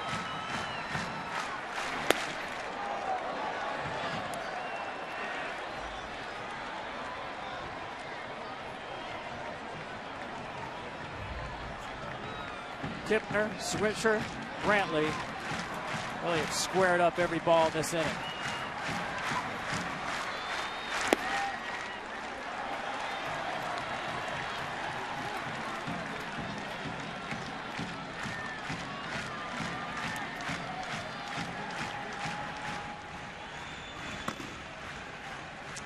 Greg Stammen up in the Nationals pen. Well, back 2-1 on Santana with 2 outs, bottom of the 5th inning. Washington Nationals led this game 5-0. The Indians have come back. They have scored all 6 of their runs with 2 outs.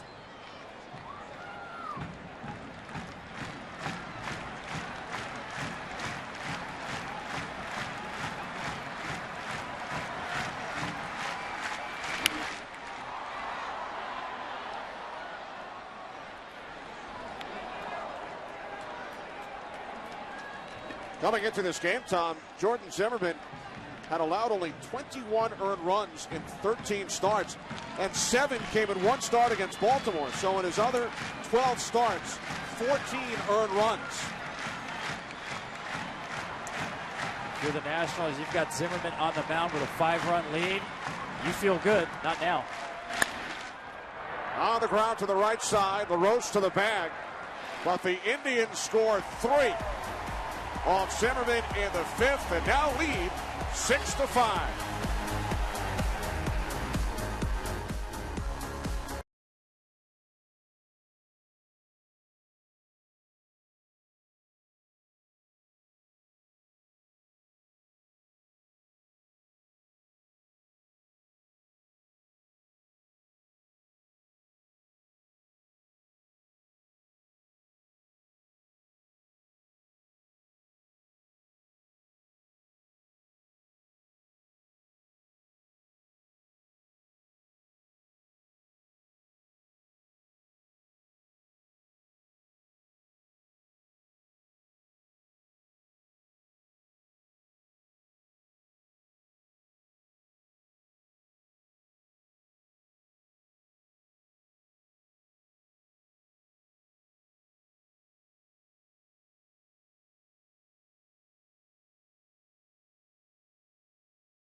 Ryan Zimmerman in the first. Then Jason Worth. Nationals go back-to-back. Ian Desmond leading off in the second inning. Then in the fourth, Carlos Santana and Mark Reynolds back-to-back for the Indians. The Prostate Cancer Home Run Challenge has raised more than $40 million over the last 17 years for research and treatment for prostate cancer. Tonight, every home run in this game raises $12,500 for prostate cancer research. You can make a pledge by going online to homerunchallenge.org. As Desmond, who has hit one of the five, leads off for the Nationals. And it's off the glove of Aviles. So the leadoff man is on for Washington here in the sixth. Desmond helping account for the $62,500 thanks to the 5 home runs so far tonight. Now stepping into the designated hitter, Chris Burrow.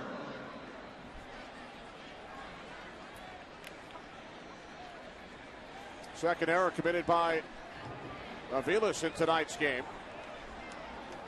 Here's Chris Marrero, who we talked about with Gio Gonzalez, high school teammates down in the Miami area. Marrero has struck out twice tonight. First round pick by the Nationals back in 2006.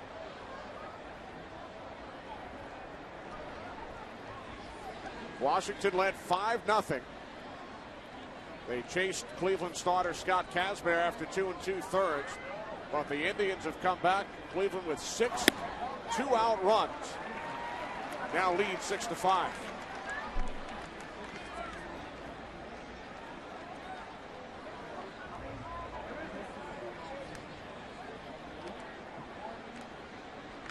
Brian Shaw, third Cleveland pitcher of the night.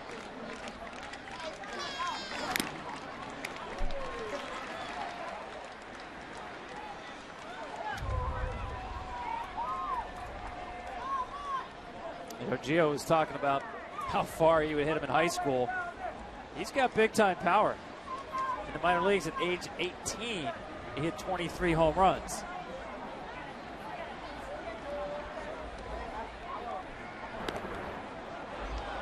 Just hasn't been able to show that power consistently enough to get some playing time in the big leagues. A chance here today as the designated hitter. Does not have a big league home run. Played in 31 games with the Nationals 2 seasons ago.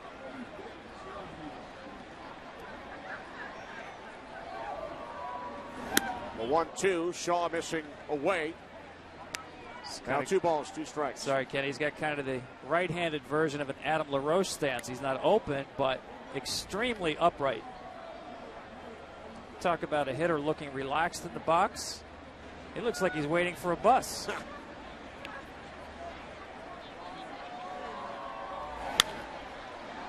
Fouled off to the right side.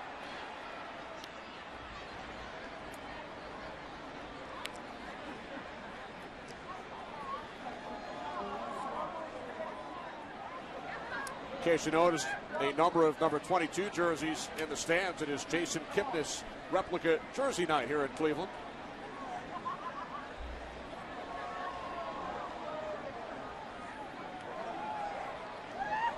Desmond the runner on first. He goes. Marrero swings and misses. And the throw could not be handled. So Desmond in with his 7th steal of the season. The Nationals don't run all that much. Strikeout pitcher, strikeout hitter, so you got to be prepared for this. Santana makes a good throw. A good jump by Desmond allows him to get in. So the Nationals with a runner in scoring position with 1 out. And Kurt Suzuki at the plate. Suzuki has walked twice tonight.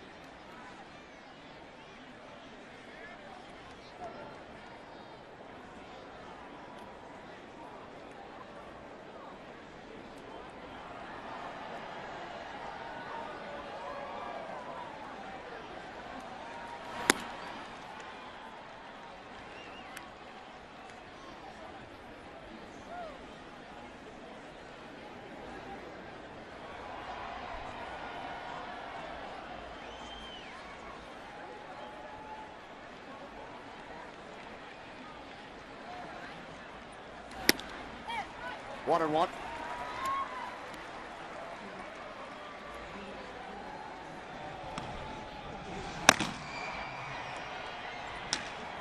Rich Hill, left-hander up in the Indians' pen.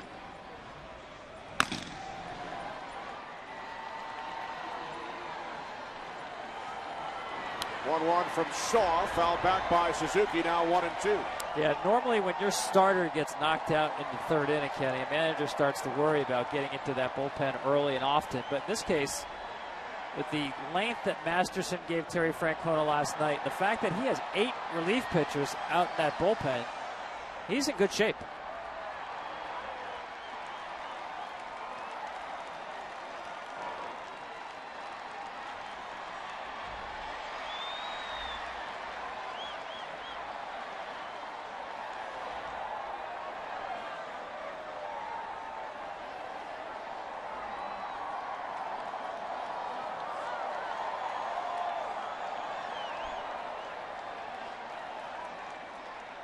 This is a tough spot for Suzuki. Not a very good opposite field hitter. And he's got a guard against that cutter from Shaw that will work away from him to the outside of the plate. See Kipnis holding the runner close at second base. Suzuki just doesn't hit many balls to the right side.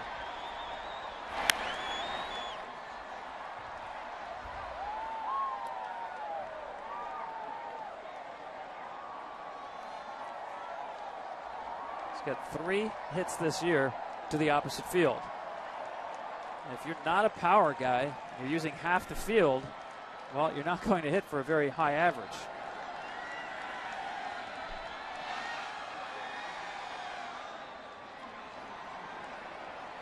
And you see Kipnis is really keeping Desmond close to second base, and the reason he can afford that is because Suzuki does not use the right side. That could make all the difference between scoring on a base hit or not, keeping Desmond close to second base. Center field, Bourne backtracks, makes the catch. Desmond in at third. Now with 2 away. Tonight's telecast is sponsored by Bayer Advanced Aspirin, the official pain reliever of Major League Baseball. And by Ford. Only Ford gives you EcoBoost fuel economy and a whole lot more.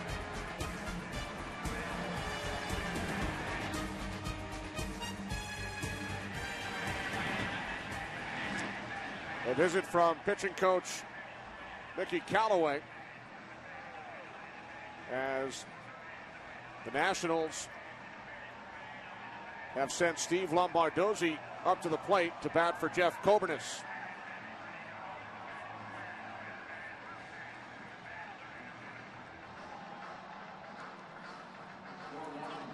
Well, Fox Sports is proud to team with Feeding America, a nationwide network of food banks that helps feed more than 37 million people in America each year through pantries, soup kitchens, and shelters.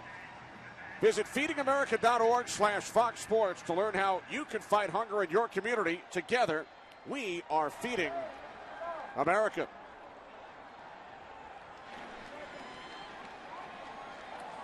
Well, Steve Lombardozzi, another one of the players we talked about, Tom, involved in this game, whose father played in the major leagues. Yeah, very similar to his dad, too. Can spray the ball all over the field. Good athlete who can play the infield and the outfield, and certainly from Preston to duty in the outfield this year with Harper's injury. Bloop to the left side. And the throw is in time to retire Lombardozzi and keep the Nationals from scoring a run here in the 6th inning. What a terrific play by Mike Aviles. Bare hand on the ball and spinning, and a throw right on target.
Baseball night in America. Game break. Joe Mauer doing it again to the Detroit Tigers with 2 runners on in the last of the 6th, giving Minnesota a 5-2 lead against the reigning AL champs. Also in progress, the Mariners and A's in Oakland.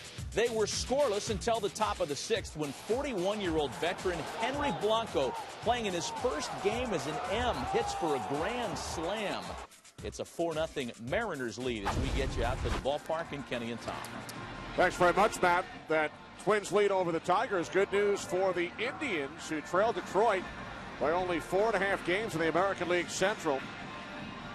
New pitcher for the Nationals, making his 19th appearance of the season. It is Craig Stammen. There's Steve Lombardozzi, who remains in the game in left field.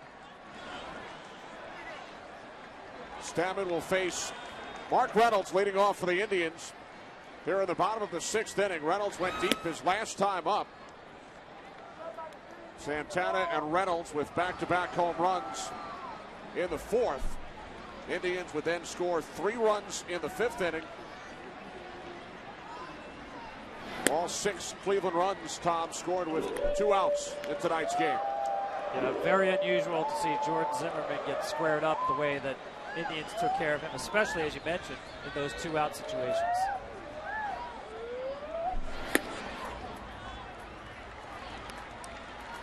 Tonight matches Zimmerman's shortest outing of the season. Also went 5 innings in a game back in April against the Mets. His teammates handed him a 5-0 lead. Indians now lead 6-5 as Reynolds draws a leadoff walk. Let's go back to this last out. This is the jam shot. Watch the way the ball bounces to Aviles' right. There's got so much spin on it, and yet he's able to corral it with his bare hand, make an off-balance throw, and get a very good runner. It's just a spectacular play by Aviles to save a run. Jason Giambi 0 for 2 tonight. First pitch, center field. Span is under it. 1 away. Now, we alluded to it earlier, Tom, our conversation with Terry Francona about the managerial aspirations of Jason Giambi. And Francona could not have been any more effusive in his praise for the 42-year-old Giambi, what he has meant for this Indian squad, and where Francona feels Giambi's career in baseball will go in the near future. Yeah, it was more than just your typical, hey, throw a compliment to a veteran type deal from a manager. This was heartfelt. I've heard Terry talk about Dustin Pedroia. That makes you think he's his son sometimes. That's how much he loves Dustin Pedroia. But this was something on a completely different level. Just the amount of respect that Francona has for Giambi's knowledge, wisdom of the game, the way he shares it with others. Francona told us, I've never been around a guy like this. Referring to Giambi, it is an honor to be his manager. I got to tell you, a lot of people were surprised when the Rockies interviewed Giambi for their managerial position last winter. But after listening to Terry Francona talk about this man, I will not be surprised when, and not if, he gets hired to manage big league teams. Well, as Terry said to us, Walt Weiss must have had some interview if he were beaten out for the position by Giambi. And Giambi was offered the job as hitting coach, but out of respect for Walt Weiss, since Jason interviewed for the position that Weiss was hired for, he turned it down. You know, there's a piece of paper that's tacked up to the wall in Francona's office he talked about. In spring training, he mentioned to the players that he'd like to get everyone's cell phone number just in case he wanted to get in touch with them at off hours. He said it was not but 10 minutes later that Jason Giambi came back with the list, had walked around the clubhouse, got everybody's number, delivered it to his manager within 10 minutes. So Jason playing the role of team secretary as well. Does it all.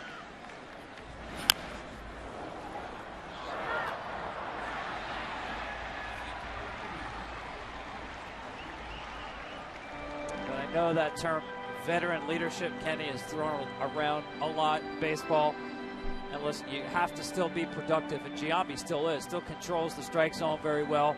Still has a knack for hunting fastballs and driving them out of the park. You saw him swing at the first pitch last time. The result didn't happen, but he's so good at that. But really, the impact in the clubhouse means a whole lot, especially when you're in a situation here in Cleveland where Terry Francona is changing the culture with this team. Indians coming back from a 5-run deficit tonight. They lead the Nationals 6-5. 2-2 to Rayburn, high and tight, full count. Leadoff walk to Reynolds. Giambi fly to center.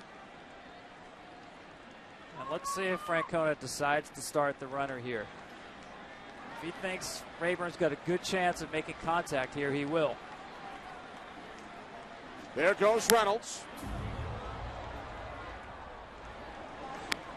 Yeah, Stammen is a guy who can get ground balls on that sinker. You play hit and run on a full count. Really, the speed of the runner at first is really not that important. What's most important as a manager, if you think the odds are that your hitter is going to put the ball in play, well, then you start the runner. You're not trying to steal a base. It's not a run and hit. It's a hit and run.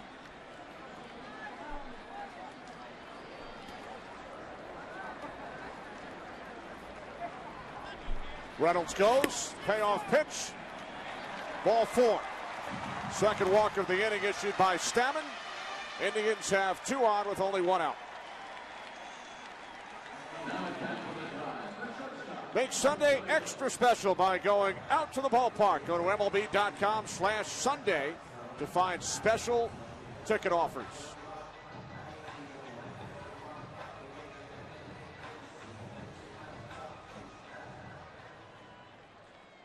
Here's Mike Aviles, who made that fine defensive play to end the Nationals' threat in the top half of the 6th inning.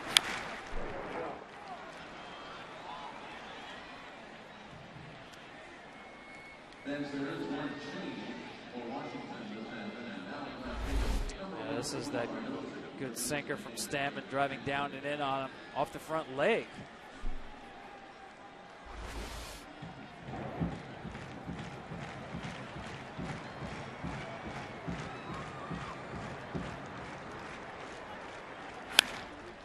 Hard grounder. And the Nationals turn 2. 5-4-3 double play to end the inning.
Welcome back to Baseball Night in America, presented by Ace Hardware. Kenny Albert, Tom Verducci in Cleveland. Second of a 3-game series. Indians winning last night 2-1. Washington Nationals led 5-0. They chased Indian starter Scott Kazmir, who was unable to get out of the third inning. But the Indians have come back with 6 runs, scoring all 6 with 2 outs. And they have taken a 6-5 lead. Fourth pitcher of the night for the Indians, 24-year-old right-hander Cody Allen, making his 28th appearance of the season. A lot of times we talk about velocity. Cody Allen's got that. He'll throw it at 95, but a fastball is also a function of distance, and he is a long strider. He actually shortens the distance to home plate because of that long stride. So that 95 really comes in like 96, 97. Facing the top of the order, Denard Span, who is 0 for 3 tonight. Nice job by the Indians bullpen after Kazmir allowed the 5 runs in 2 2/3. Albers and Shaw did not allow a run on only 1 hit in 3 1/3 innings, as Span pops it into shallow right. Under it is Kipnis, and the second baseman makes the catch for out number 1. Denard Span now 0 for 4. There we see Rendon coming to the plate here. Remember, he's making a position change on the fly. He played only 8 games in the minor leagues at second base. Now, this ball's hit hard, so he has time, but this is a very good turn for him. He gets out of the runner's way, crosses the bag. This is a guy who's still learning on the job at second base, and this is not easy, folks. When you cross from the left side of the infield to the right side of the infield, when you have your back to the runner, that is not a transition that everybody is comfortable with. And I joked a little bit with Davey Johnson about that. He had Greg Jeffries back with the New York Mets, had some difficulties there. And Davey reminded me that he had success in Los Angeles with Mark Rizzolani. Rendon singles up the middle for a 1-out single. And when we asked Davey about Rendon, he said, well, he told me he played second base as an 11 or 12-year-old, so it's kind of coming back to him. Yeah, 11 years old, major leagues. What's the difference, right? That wasn't that long ago.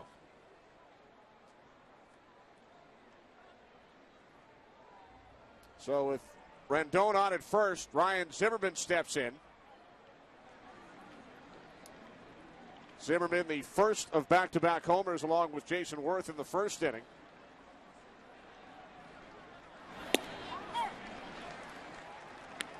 And then Zimmerman's buddy, Tom, teammate at the University of Virginia, Mark Reynolds, along with Santana, hit back-to-back shots in the fourth inning. Yeah, I saw Mark and Ryan catching up before the game by the batting cage, an Alumni Association meeting.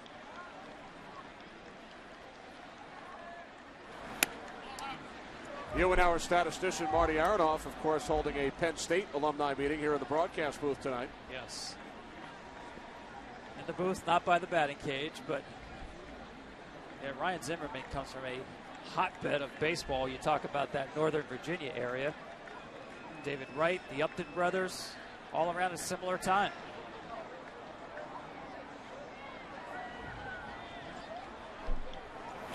One to Zimmerman, fouls it back.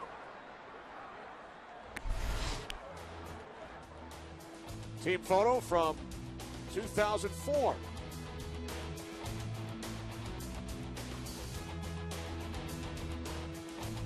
He's got that same stance, the hands up high. Ryan Zimmerman, a little bit different stance.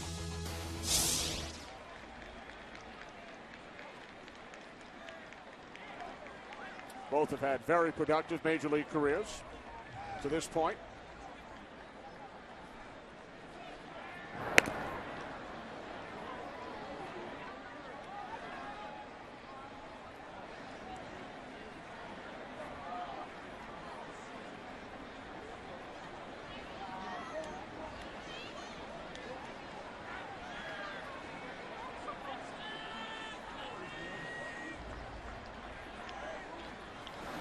One-two from Allen.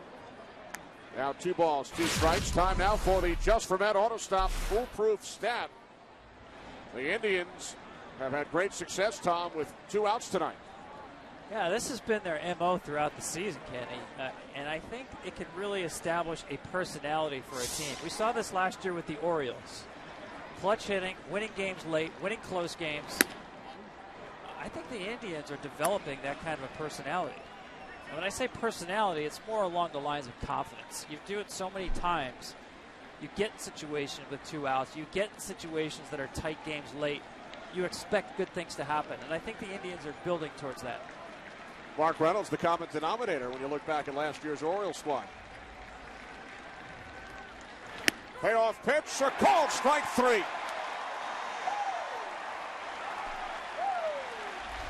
Well, we talked about velocity. This is a nice breaking ball. Zimmerman thinks it's off the plate. Santana does a nice job framing it. Not much you can do with that. The best you can hope for maybe is foul it off and get to another pitch. Well-executed pitch. So with 2 away, here's Jason Worth, who homered in the first inning, walked in the third, singled in the fifth. So Worth has reached base 3 times tonight.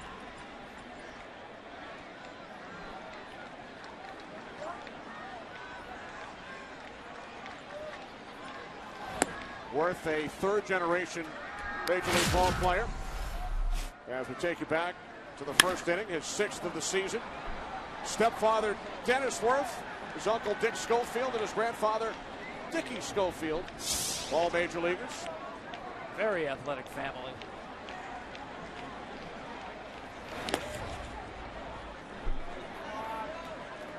Boy, Kenny, you really get the feeling that he's starting to knock off that rust that he got from being on the disabled list. I mean, he's just had classic Jason Worth at bats tonight. To get this guy out, you need to throw 3 pitches that are in the strike zone. He will not get out of the strike zone.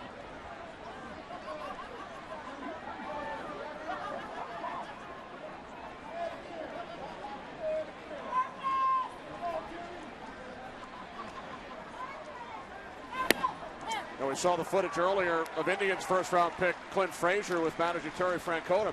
When Worth was drafted by the Orioles back in '97, he was their first-round pick.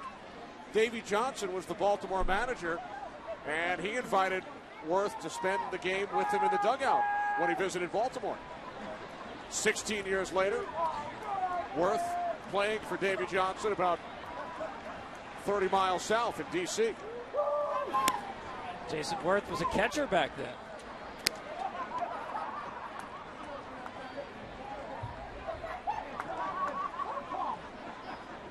Boy, Davey's had some career, huh? How many people is he connected to by 1 or 2 degrees of separation? Never mind 6. Played with Hank Aaron and Sadahara O.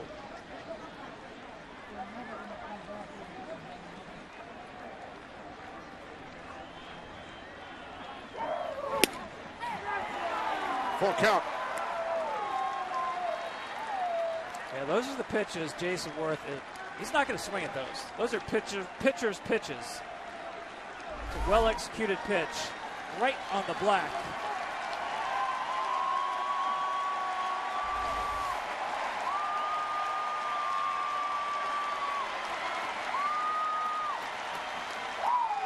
Runner goes, payoff pitch is popped up, shallow left center. Coming on to make the diving catch is the left fielder, Brantley. So another terrific defensive play to end an inning. Aviles in the 6th, and now Brantley in the 7th.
The outfield is playing so deep. Look how deep they are. Off the bat, it looks like Aviles may have the only shot at this ball, but Brantley closes in on it to make the grab. Now watch Michael Bourne. He will point to Mike Aviles and say, "This is your ball. I can't get there." You see that? He doesn't think Brantley's got a shot at this ball, and he knows he doesn't have a shot at it. So another terrific defensive play to end an inning, as Michael Bourne leads off here in the bottom of the 7th inning against Ian Kroll, making his 5th appearance of the season for the Nationals. I got to be honest, Kenny, when that ball was up in the air, I didn't think anybody was going to get it. And with 2 outs and Rendon running, a lot of times you see an outfielder make that dive, leave his feet, and the ball will kick away if he doesn't make the catch. And that could result in a run. 2 innings in a row, the Indians came up with spectacular defensive plays to stay out of trouble. First Aviles and then Brantley.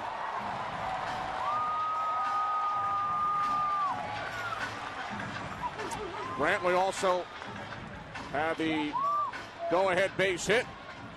A 2-out, 2-run double back in the 5th inning.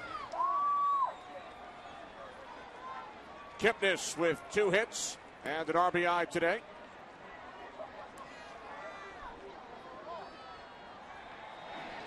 This is a good matchup right here, Kenny. Kroll pretty much comes at you with almost all fastballs. We know that Kipnis can turn around anybody's fastball. This time from the left-hander. Kroll made his major league debut 10 days ago. Originally drafted by Oakland in the 7th round back in 2009. Acquired in late March as a player to be named later in the Michael Morse deal.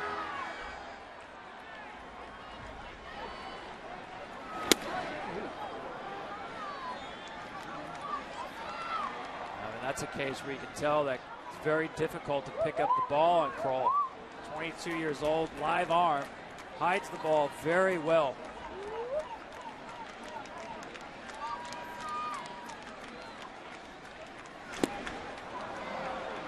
Kipnis down on strikes. Back-to-back strikeouts for Kroll.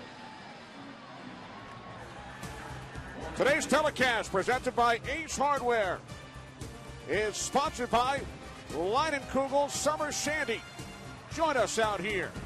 And by Taco Bell. Sometimes you gotta live Moss. 2 outs, bottom of the 7th inning. Indians with a 6-5 lead over the Nationals, who led 5-0. Nick Swisher drove in a run his last time up, which pulled the Indians to within a run. First pitch, deep center field, and the catch is made on the edge of the warning track by Span. An 8-pitch 7th for Ian Kroll.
Top of the 8th inning in Cleveland to look at Nick Swisher, who drove in a run back in the 5th inning during the at-bat time before his hit. We saw him shaking and trying to loosen up his left shoulder. Yeah, that was after his last at-bat. This was the previous one where we first noticed that a big swing on a first pitch. And he started shaking that shoulder, arm area. Clearly something there still nagging at him.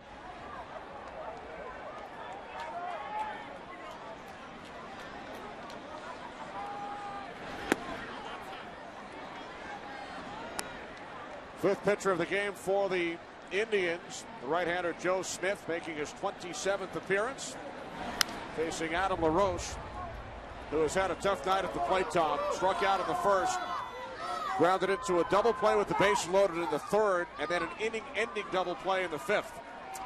Yeah, not an easy assignment right here against Joe Smith. Obviously, deception with the delivery, big part of what he does. Sinker and the frisbee slider is the go-to pitch.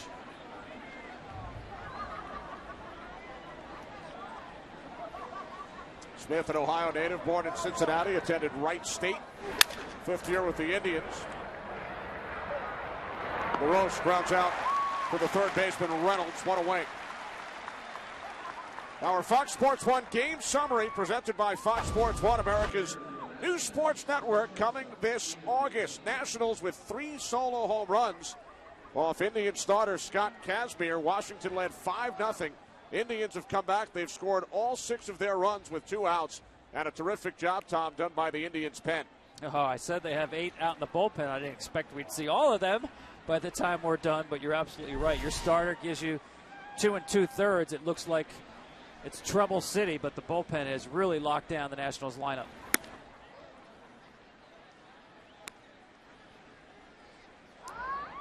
Ian Desmond at the plate, reached on an error his last time up, homered back in the 2nd inning. Joe Smith picked up the win in last night's game. Chad Tracy has come out into the on-deck circle to bat for Chris Marrero.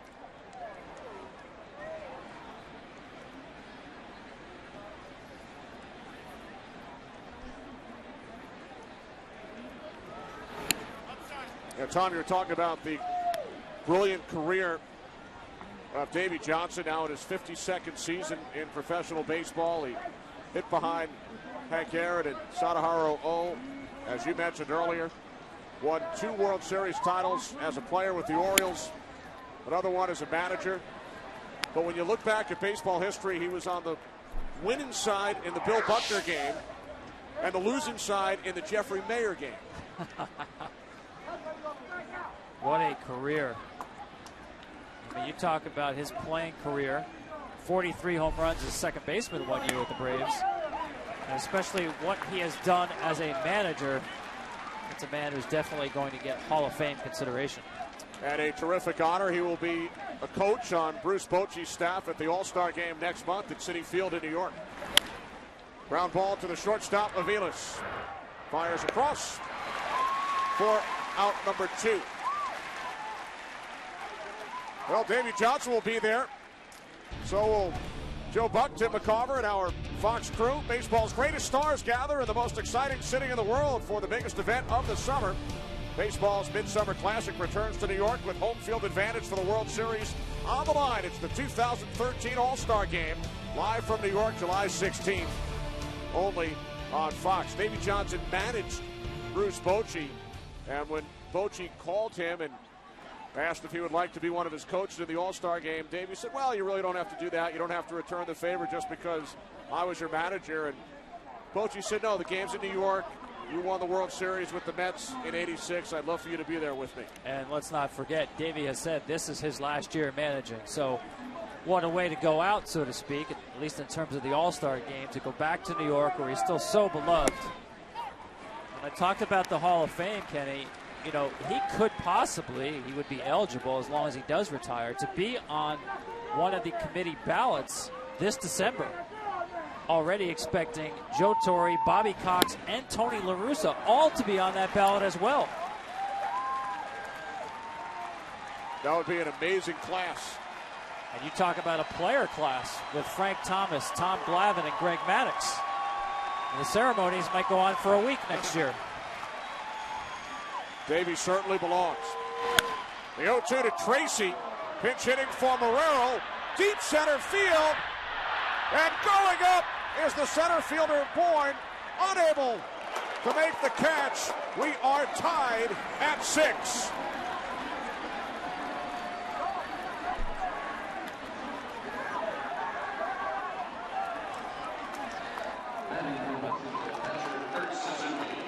Just a mistake by Joe Smith. 0-2, leaves the ball up in the zone. He doesn't have the Jordan Zimmerman velocity to pitch up in the zone. And Tracy just gets on top of this pitch, just over the reach of Michael Bourne.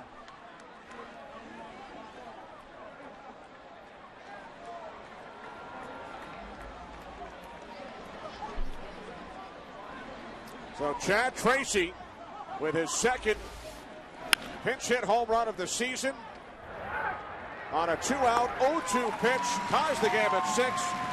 Suzuki then grounds out to the third baseman Reynolds. Tracy celebrates, ties the game in the 8th.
Is sponsored by MasterCard, preferred card of Major League Baseball since 1997, and by the new 2014 Jeep Grand Cherokee. Bottom of the 8th inning in Cleveland, now tied at 6. Washington Nationals led 5-0.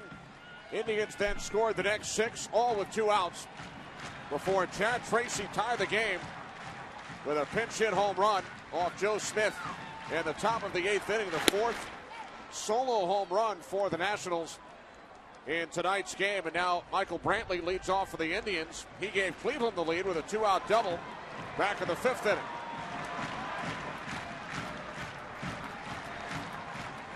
Ian Kroll, third Washington pitcher. Brantley fouls it off, 0-2. Kenny, I've been really impressed with Ian Kroll. I mean, he does throw other pitches. He does have a curveball. He does have a changeup. But he's coming right at them with pure heat. He's got what I call a quick arm. He hides the ball well, short arms into the plate. This ball is getting on top of hitters. 0-2 to Brantley inside. Now 1 ball, 2 strikes. There was the curveball.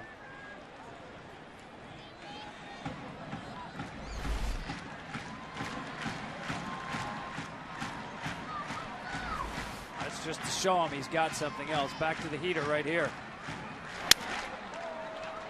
Popped up, foul territory, easy play for Zimmerman, one away. I mean, we saw Jason Kipnis, a very good fastball hitter, just not see the ball coming out of his hand. And right there, he just a buzzsaw through the bat of Brantley. Very impressive fastball from Ian Kroll. That game-tying home run by Tracy Tom, the first run allowed by either bullpen today. The starters, Zimmerman and Kazmir, combined to allow the first 11 runs in this game. Scott Kazmir chased after 2 2/3. Jordan Zimmerman looking for win number 10, allowing 6 runs on 8 hits and only 5 innings. 6 home runs in this game, all hit with no one on base and all on pitches up in the zone.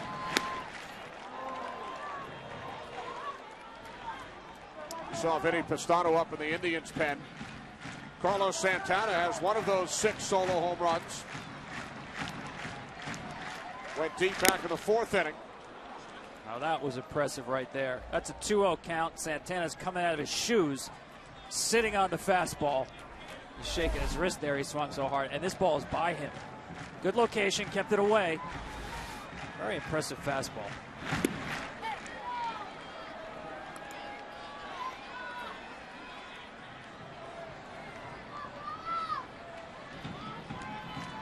Both teams terrific in one-run games this season.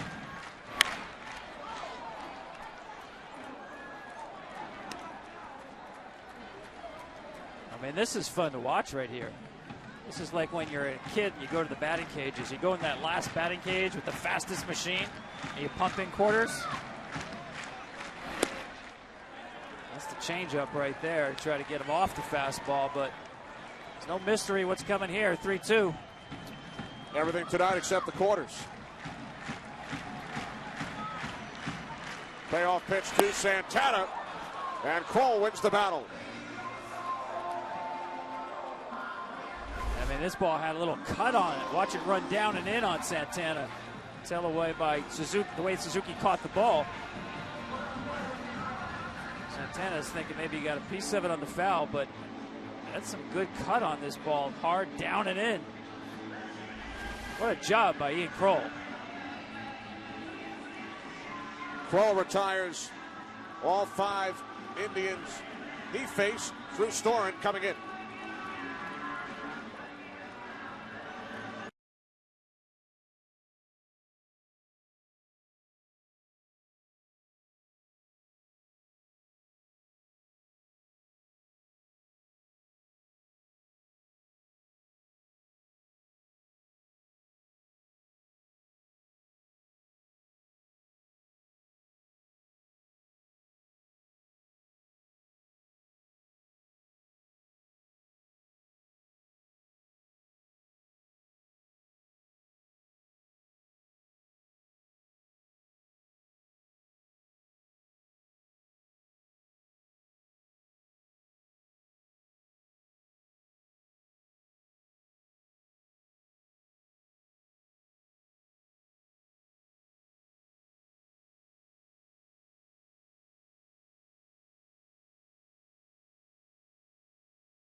Two outs, bottom of the 8th inning.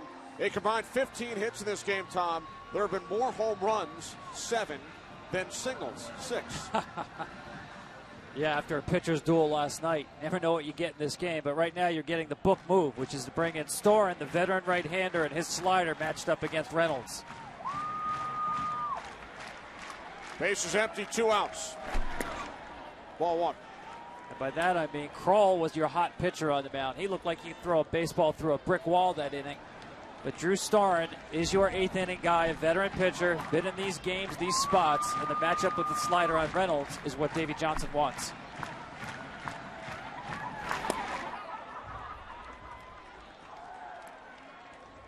But so far, 2 sliders out of the zone. Nice job by Reynolds to stay off them to get to a fastball count.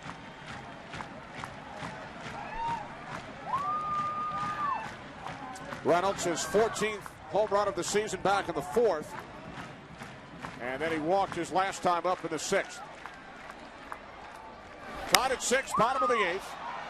As Reynolds fouls it off to the right side, now 2-1.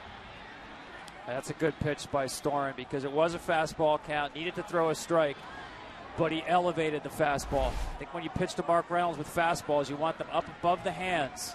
And that one was away and up, good location. Now if he wants, he can go back to that slider.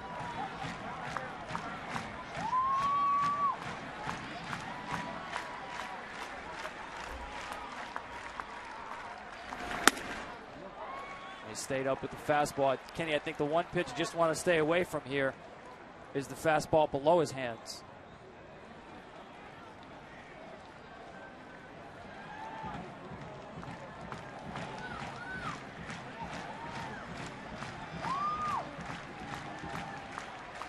The 3-1 from Storen, full count.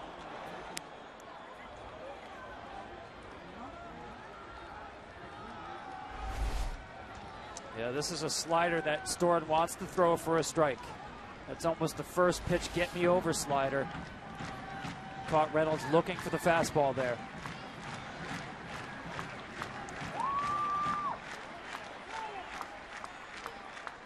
Payoff pitch to Reynolds, and he goes down on strikes for the 2nd time today.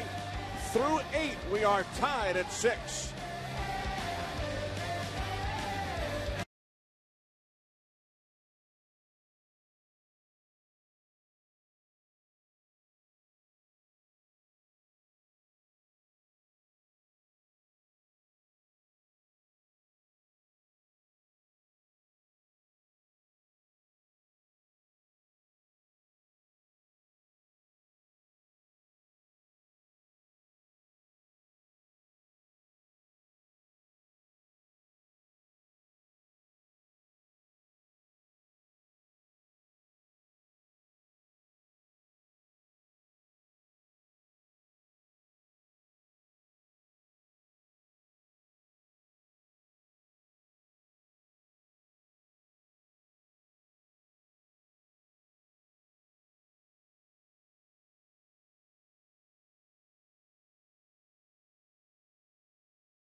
Welcome back to Baseball Night in America, presented by Ace Hardware.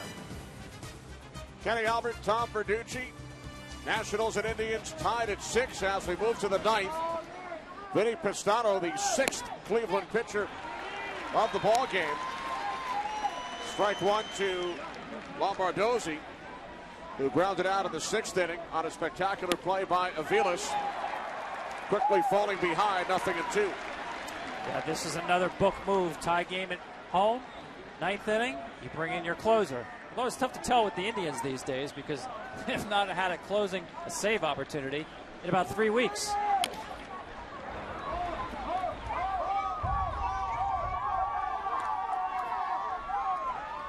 "17 games without a save opportunity and 20 games without a save for the Indians." But with Chris Perez on the disabled list, this is the nominal closer of the Indians. Ball one, says Brian Knight, the third base umpire.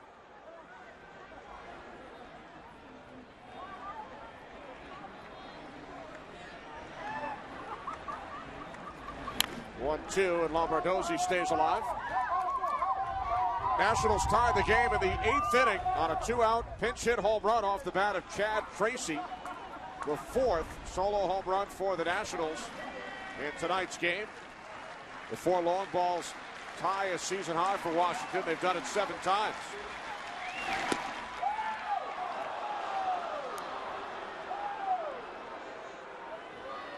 Saw Pistano there shake 3 times. That was more for location. He's really a 2-pitch guy, fastball slider. Center field, Bourne. One away. Well, Pistano, who was on the mound, along with teammates Zach McAllister and Carlos Santana, visited the MLB Fan Cave recently.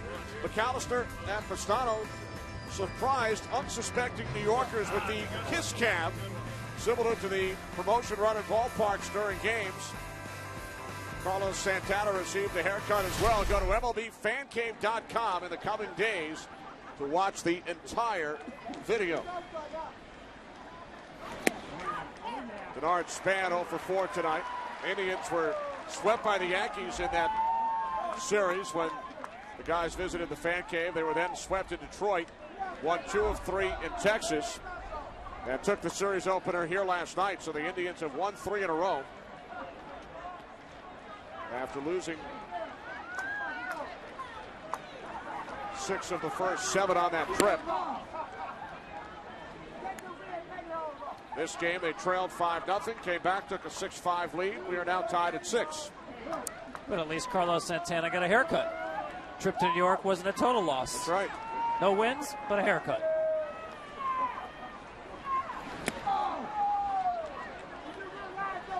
You see that slider right there. A lot of relief pitchers these days, like Vinny Pistano, which pitch out of the stretch and have that crossfire motion. Even as when he gets set on the pitching rubber, that left foot is closer to third base than the right.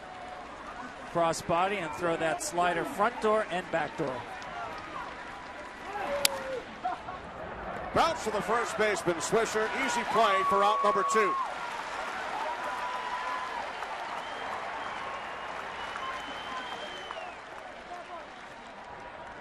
Now hitting for Washington, second baseman Anthony Rendon.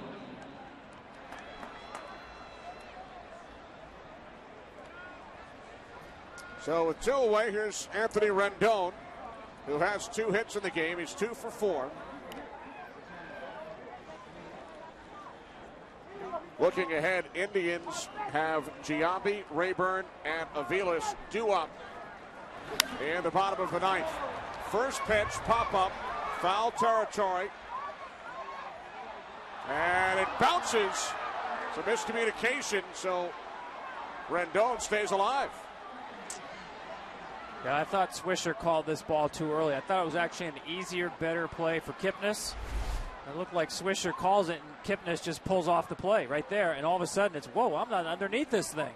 Too late then for Kipnis to do anything about it. He just was not underneath this pop-up.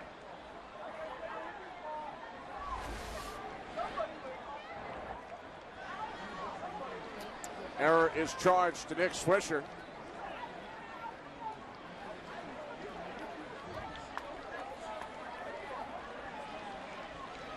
So another chance for Rendon with 2 outs, top of the 9th inning.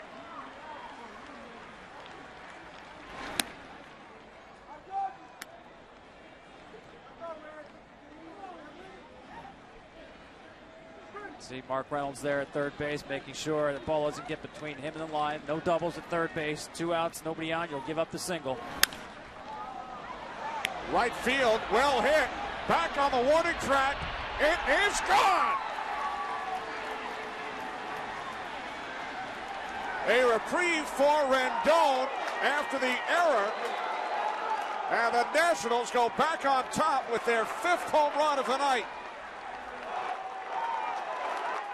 Well, you called it new life on a foul pop-up that should have ended the top of the 9th. Instead, you get another pitch. Fastball up. We talked about this guy has a natural stroke the other way. And this ball just carries just over the fence in right field.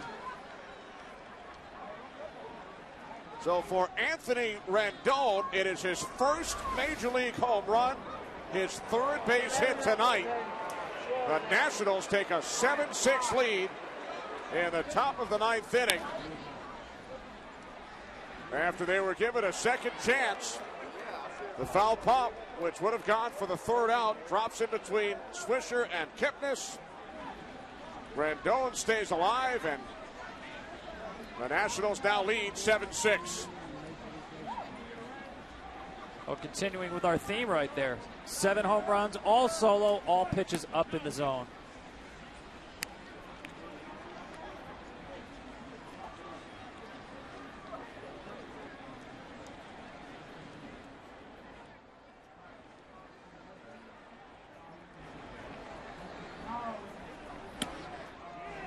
Now 1-2 on Zimmerman, who has one of those 5 solo home runs for Washington.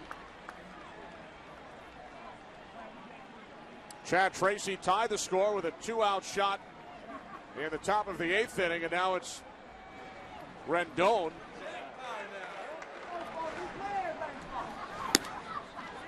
With another 2-out homer, although the Indians should have recorded the 3rd out.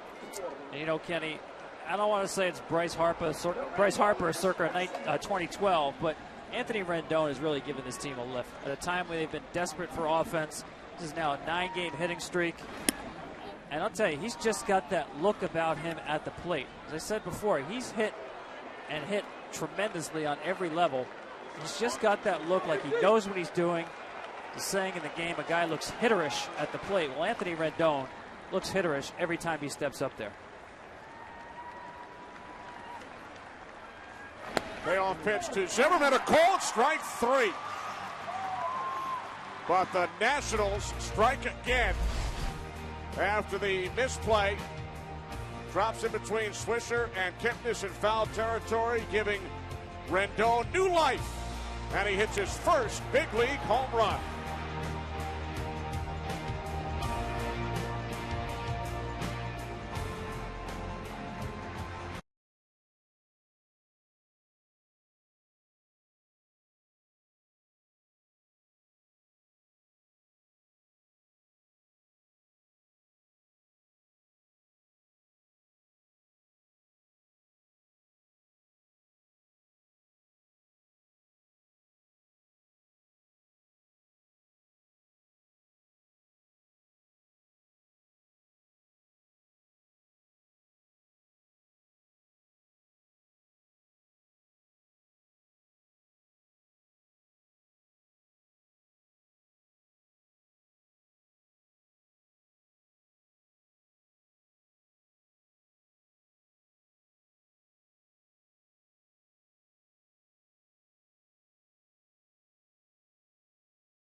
Hit the first. Throw home. Slide. Safe. The Indians win it. 6 walk-off wins. Second in all of baseball to the San Francisco Giants, including one last night. But the hero for the moment is Anthony Rendon of the Washington Nationals, who has given the Nats the lead with his first Major League home run. And now Rafael Soriano with 17 saves will try and close things out, facing the bottom of the order in the bottom of the ninth inning. Jason Giambi leads off. He is 1 for 6 lifetime against Soriano. Strike one. They got their work cut out. Soriano against Giambi, Rayburn, and Aviles.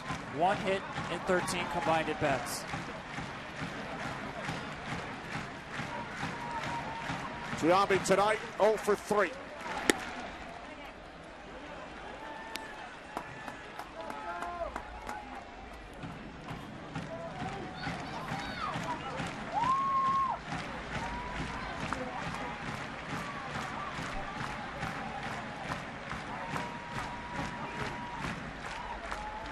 Ball 1-1.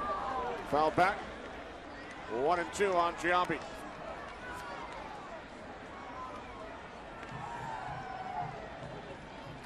Third among active major leaguers. 6 home runs for Giambi this season in limited time.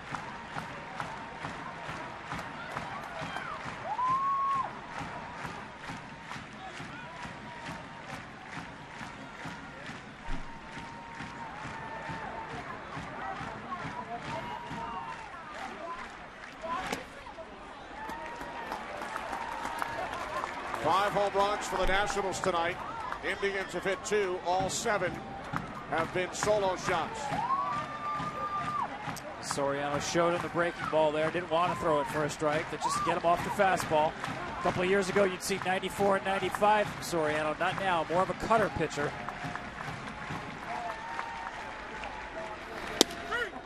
Giambi down on strikes.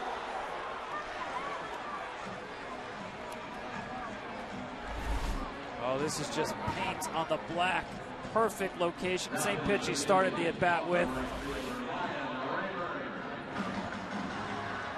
So with 1 away, Ryan Rayburn, who went deep last night, 0 for 2 with a walk in tonight's game. Great job by our entire crew. Producer Kara Langley McDermott, Director Jim Lynch, Associate Director Wayne Wilson, Associate Producer Andy Cavanaugh, our Technical Producer Matt Benedict, Technical Director Simon Panazra.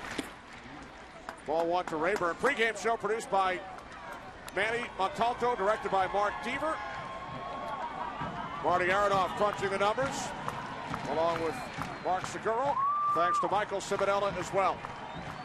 With the Nationals leading the Indians 7-6. Bottom of the ninth inning. 1-1.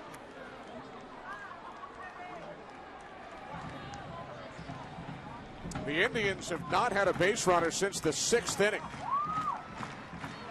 Kroll retired Cleveland in order in the 7th. Kroll and Storen did the same in the 8th. The last Indian base hit way back in the 5th inning, the go-ahead 2-run double off the bat of Brantley. When Zimmerman was still in the game. So this bullpen by the Nationals pitched scoreless, hitless baseball. Turned out to be a battle of the bullpens, and so far the Nationals bullpen has not blinked. 2-2. It started with Stammen, who pitched the 6th. He walked 2, but Aviles grounded into a double play. Then Kroll pitched an inning and 2/3, retired all 5 Indians he faced. Storen struck out Reynolds to end the 8th. Soriano has struck out Giambi here in the 9th. Now the 2-2 to Rayburn. Called strike 3 on the outside corner.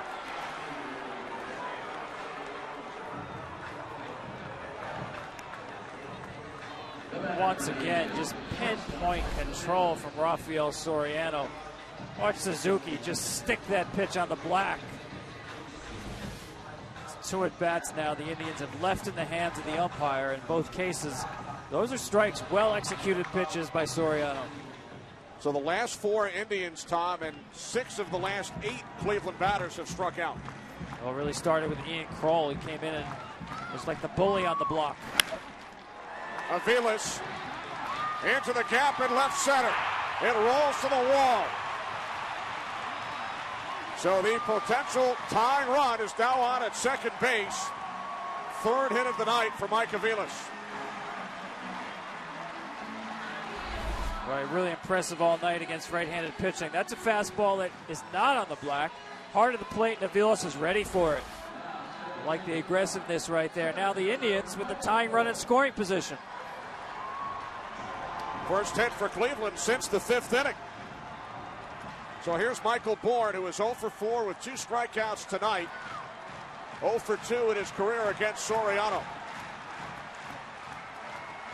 Indians down to their final out. Fastball inside. Ball 1.